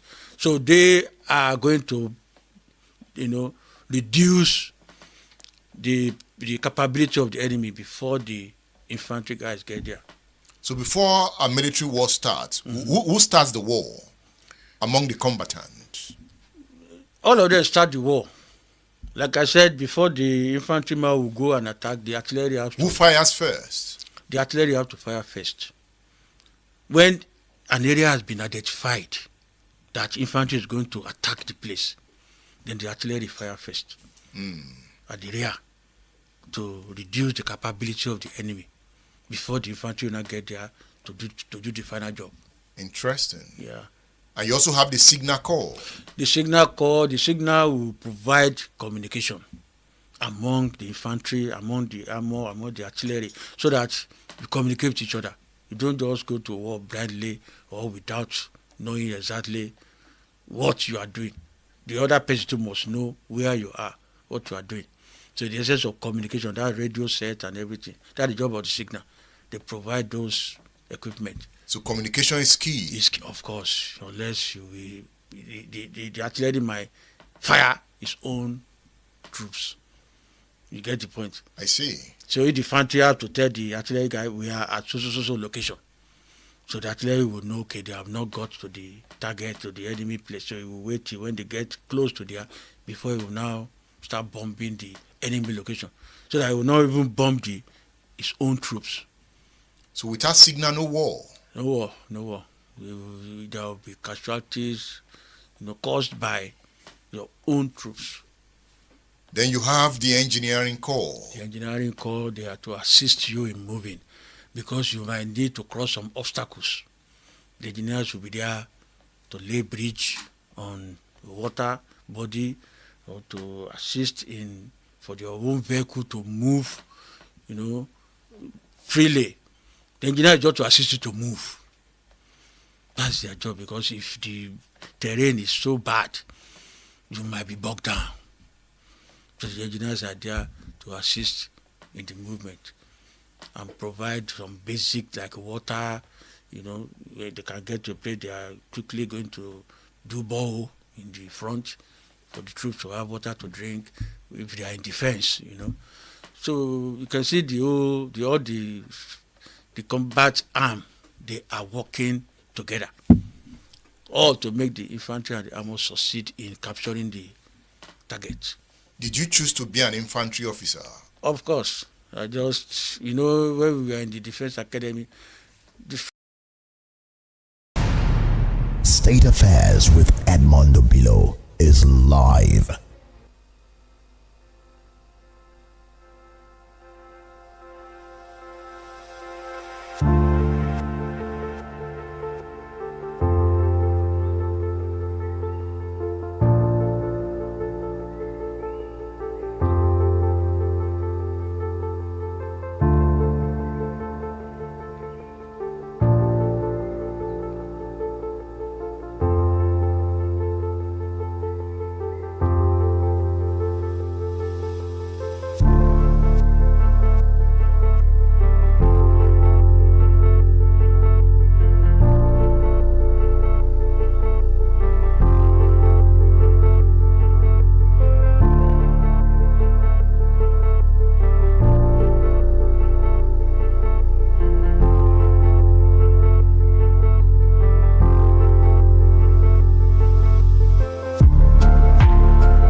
Policy decisions of the Buhari years provoked as much national and international debate as the suspension of Twitter in Nigeria. Lai Mohammed, Minister of Information from 2015 to 2023, an author of headlines and sound bites, revisit the moment the government chose confrontation over convenience in the digital public square. Lai Mohammed describes the decision as one of the most difficult of his tenure, arguing that Twitter had evolved from a social media platform into a tool exploited by separatist voices, most notably Nnamdi Kanu, to incite division and threaten Nigeria's unity. Lai Mohammed on State Affairs.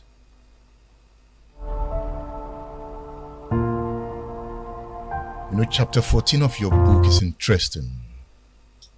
You titled it Silencing the Bird, the story of Nigeria's Twitter suspension. You said the decision to suspend Twitter, now X, was one of the toughest decisions I made as a minister for two reasons. First, the impact it would have on Nigerians who use the platform to advertise their goods and services, or as influencers. Second, the optics it will project regarding government's commitment to freedom of expression and the opening up of the democratic space. You knew it was going to be a tough decision, and you took it. Were you the one that initiated the suspension? I was. You went to the president? I did. Tell me about it. You see, long before now, I've been very worried and very concerned about fake news and disinformation. So in fact, as far back as 2017, during my first tenure, I dedicated an entire National Council on Information Summit to addressing the issue of fake news and disinformation.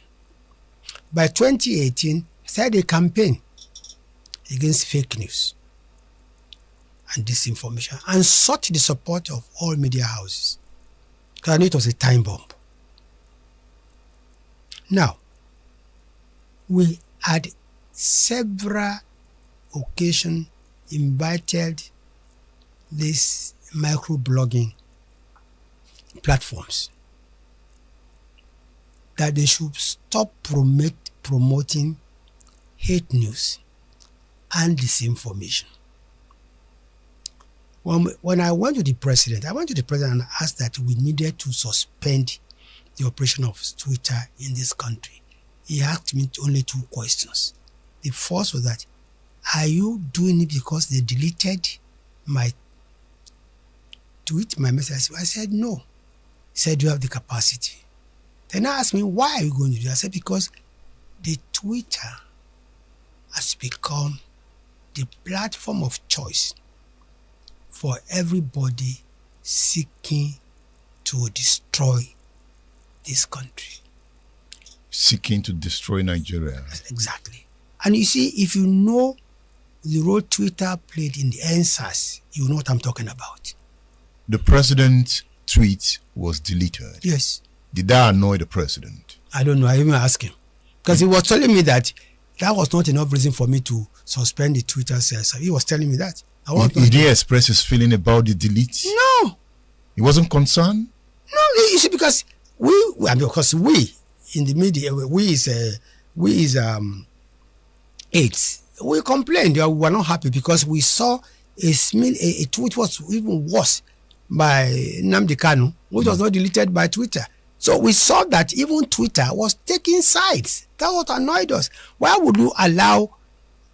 What did Buhari say in this? We teach them a lesson the hard way. Let's read what Buhari tweeted. Yes. Because you published it on I did. 411 of your Yes.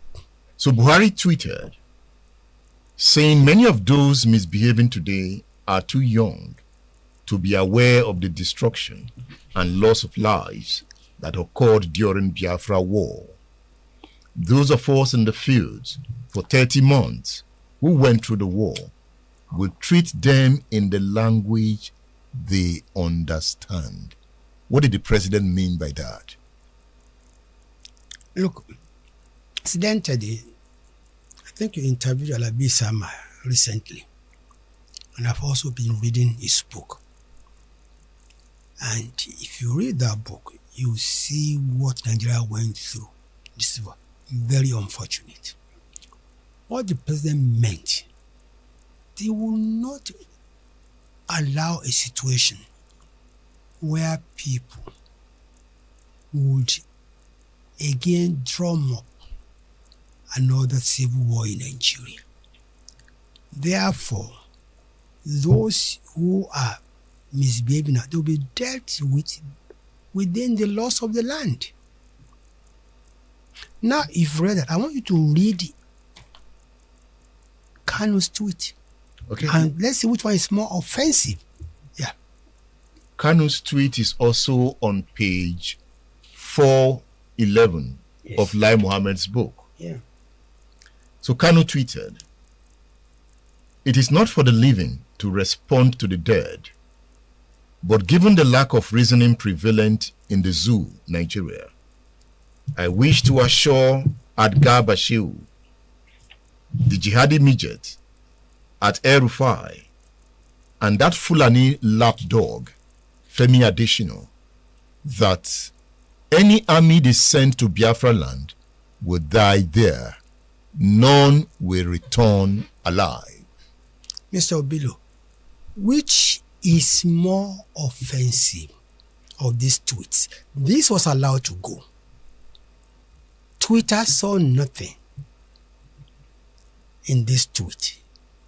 But for us, we won't allow any platform to continue to promote disunity, any platform that will encourage Nigeria to, explode. So we took that decision largely on national security. You said the same Twitter that said this tweet by Nnamdi Kanu did not violate his rules was quick to delete the president. Yeah. Contrary to popular belief, Twitter's suspension did not come out of the blue. Yeah. It's been coming, right? We've been warning them. You've been warning them? Yeah. Before you came public? Yes. We've been warning them, not only Twitter, Google, all of them, because we believe, you see, honestly, the social media, unregulated, is a time bomb in any country. That's why I'm not surprised that Australia today has some very stringent rules against social media. Social media unregulated is not just a threat to a government, it's a threat to its people also. But this was the social media unregulated that you used lavishly to deal with Jonathan. But not to destabilize the country. Did Kanu intend to destabilize the country with his tweets? Number one, when you start talking about Biafra, what are you talking about? There's no Biafra. There's only Nigeria. When you start saying that if people come to Biafra, your soldiers are going to die, what are you talking about? And they didn't say anything wrong there. So was Kanu the target? No. You see, for us, anybody who chooses that platform, some other platform, they were even doing content regulation a bit, but not Twitter. And I'm glad that, contrary to what people were saying, they actually came to negotiate with Nigeria. It was only then we realized that Twitter was not even registered as a company in Nigeria and they were making so much money. Today, you can see the certificate, the copy of registration of that certificate of Twitter. They are now subjected to Nigerian tax laws.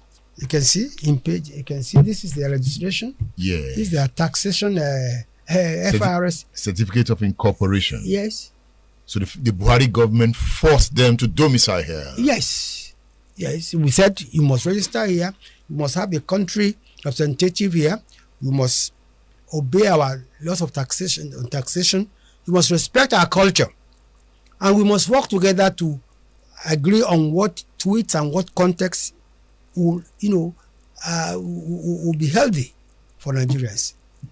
And they signed, and that's how they've been operating today. Buhari asked you if you had the capacity to suspend them. Yes, and I said yes. So that capacity had to do with national technology, with national communication, of course, with the National Communication Commission. But before then, I had this conversation with the minister for my counterpart, the Minister for Communications and Digital Economy, and he said we can do it. So I said, so I assured Buhari, yes, we can do it. And you did it? Oh yes, we did. Nigeria did it, and of course I was abused. I was called all kind of names. But if the situation repeats itself, I will do it again. You do it again? It's for national security. It's not for Lai Mohammed. National security? Yes. But you took out the mouthpiece of millions of Nigeria. You accused me of taking food out of the mouths of many Nigerians who are using Twitter to advertise or promote their goods. Yes. Because there's a country called Nigeria. That is why they can do business. If there is war in Nigeria today, they cannot even do any business. So it was a sacrifice I needed to make to absorb all the insults and all the abuses.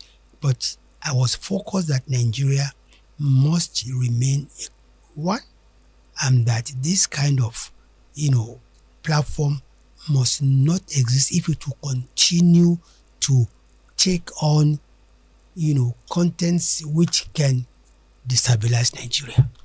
When I looked at the conditions that were given to Twitter, I saw training of Nigerian IT and intelligence officers on dictating and reporting misuse of the platform. Yes. What was that supposed to be? That was supposed to be, you train our officers and IT officials so that we can easily trace, abusive hate speeches. There's this algorithm that they use.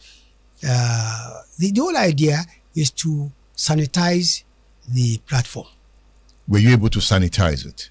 Well, at least this is the agreement that was entered into between Twitter and the federal government.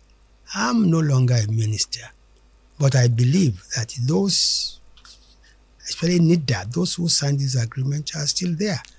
But many Nigerians who used VPN to bypass your suspension. But you know what they did? They ran back because the VPN is not without its own complications. How did you suspend it? What technology did you use?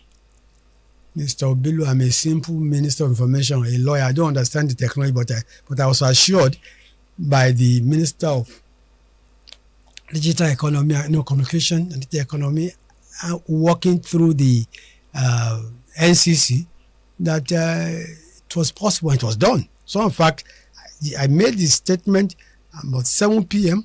By midnight, everybody was off Twitter. Twitter was cut off by midnight. No, you shook Nigerians. I went to my Twitter page. I could not log in. Mr. Obilo, I said, Lai Mohammed, why did you do this? Mr. Obilo, I've told you why I did it now. National security. National security. Yeah. Yet we were not secure. Oh, it could have been worse. Would have been worse? You see, just don't pray for a civil war. Don't pray for an insurgency at the scale that was witnessed between 1967 and 1970. Was the Biafran agitation troubling to Buhari that he had to make that tweet? Well, any president will be worried and bothered by the kind of agitation of IPOB. IPOB agitation, by the time they were proscribed, went beyond simple self-determination or expression of self-determination. They had gone to a stage where military posts were being attacked, soldiers were being burnt alive, properties were being vandalized. It got that bad. And I think as we speak today, some part of the Southeast are still reeling from the effects of IPOB. So for any president, we did the right thing. We did not just prescribe, IPOB by fiat. We went to court to ask for a court declaration, and the court told us what we needed to do, and we fulfilled the conditions before they were proscribed as a terrorist organization. It's the same government that released Nnamdi Kanu at some point. We are a country of rule of law, and no matter your personal preference, if a court of law releases a suspect, the best you can do is to appeal. So that at a point in time, Kanu was released. It's, I think, a plus to the readiness of that government to obey rule of law. But of course, he violated all the conditions of his bail. And perhaps Buhari swore to deal with him. I don't think that Buhari had anything personal against Kano? I don't think so. He arrested him again. When was he arrested? Where? Yes. I don't know, and brought back to Nigeria. It might be in Kenya or somewhere. Kenya because or somewhere. The activities of IPOD did not cease. Military posts were still being attacked or being burned, and it was controlling brain behind it everywhere he was.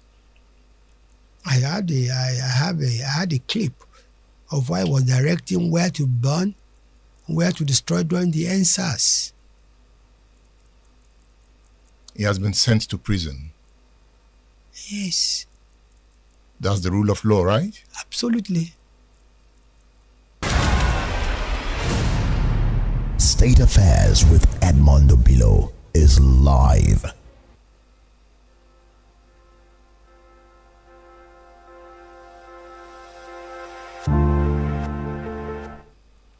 Yeah, Lai Mohammed there. What do you think? Call the radio station 070694 93000 or 070144 75770. You've listened to my guests, Tony Falola, Lai Mohammed. You followed the program from the outset. Okay, as we conclude, the ball is in your court. Have you read this book, Can Anything Good Come Out of History? We've been discussing history. So did anything good come out of the history we've discussed? So there's a book here, Can Anything Good Come Out of History? Written by Professor Baro Ikime. Can Anything Good Come Out of History? Order your copy on udarabooks.com. Tony Falola is the author of the book Memories of Africa, Home and Abroad in the United States, Memories of Africa. By Tony Falola. You can also order this on udarabooks.com. You can order any of the books we've mentioned this morning.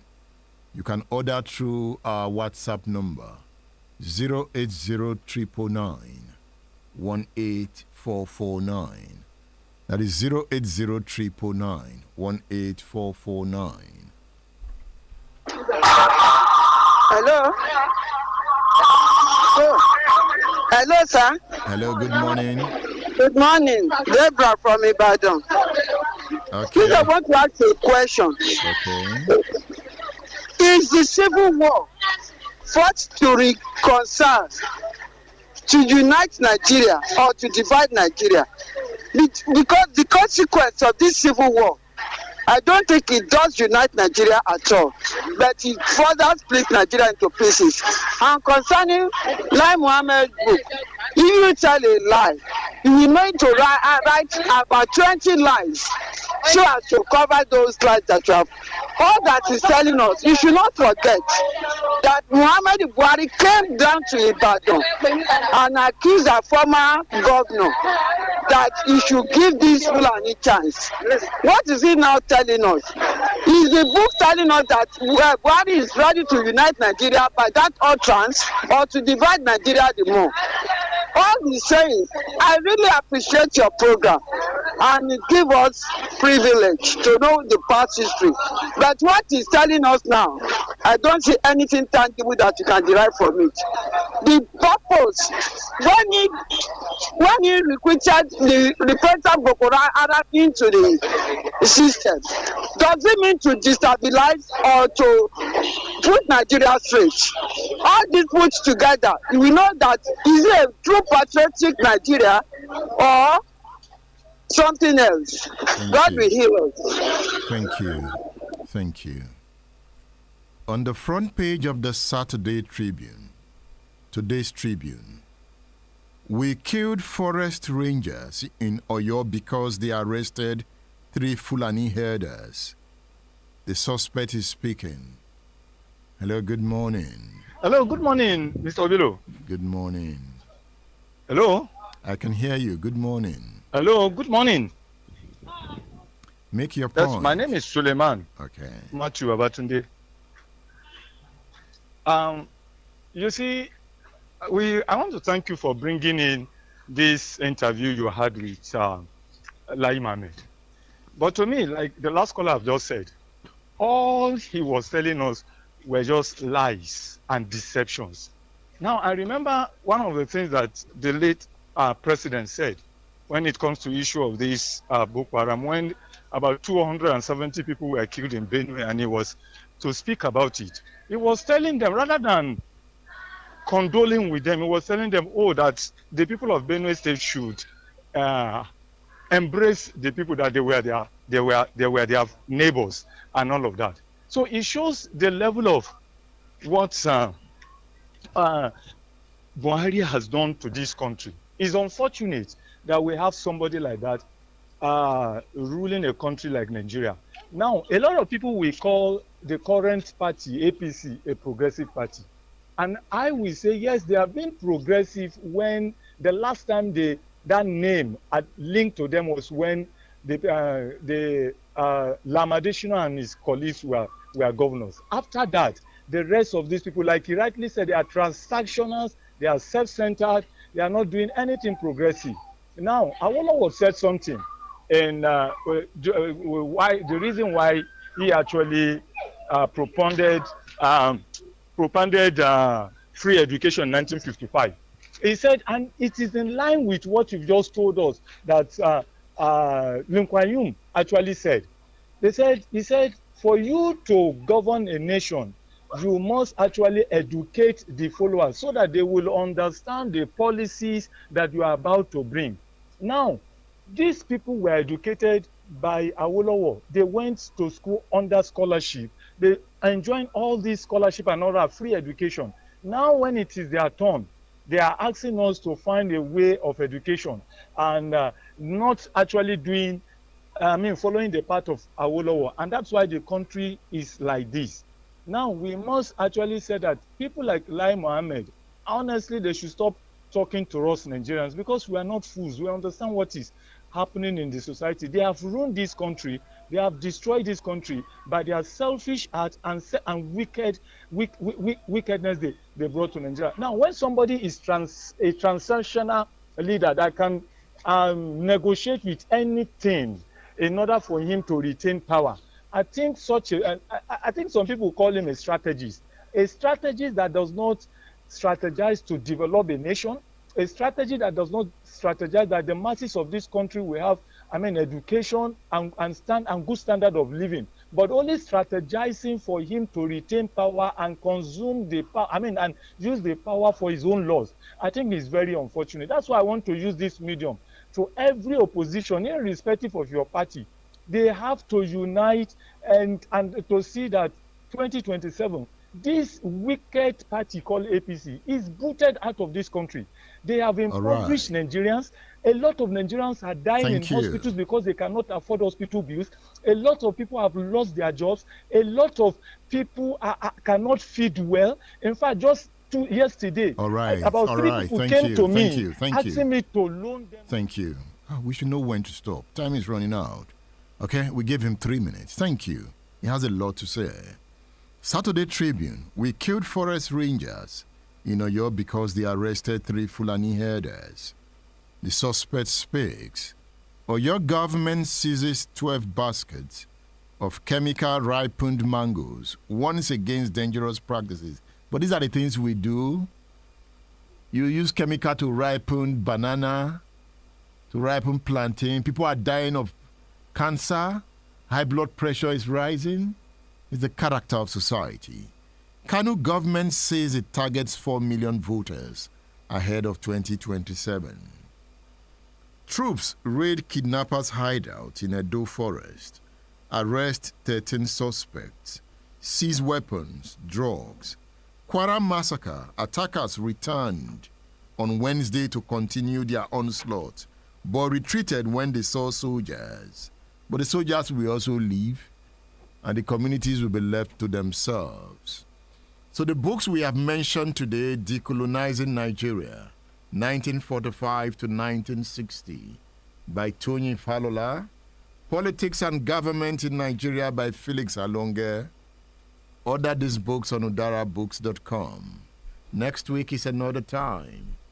I am Edmondo Bilo. Thank you for listening.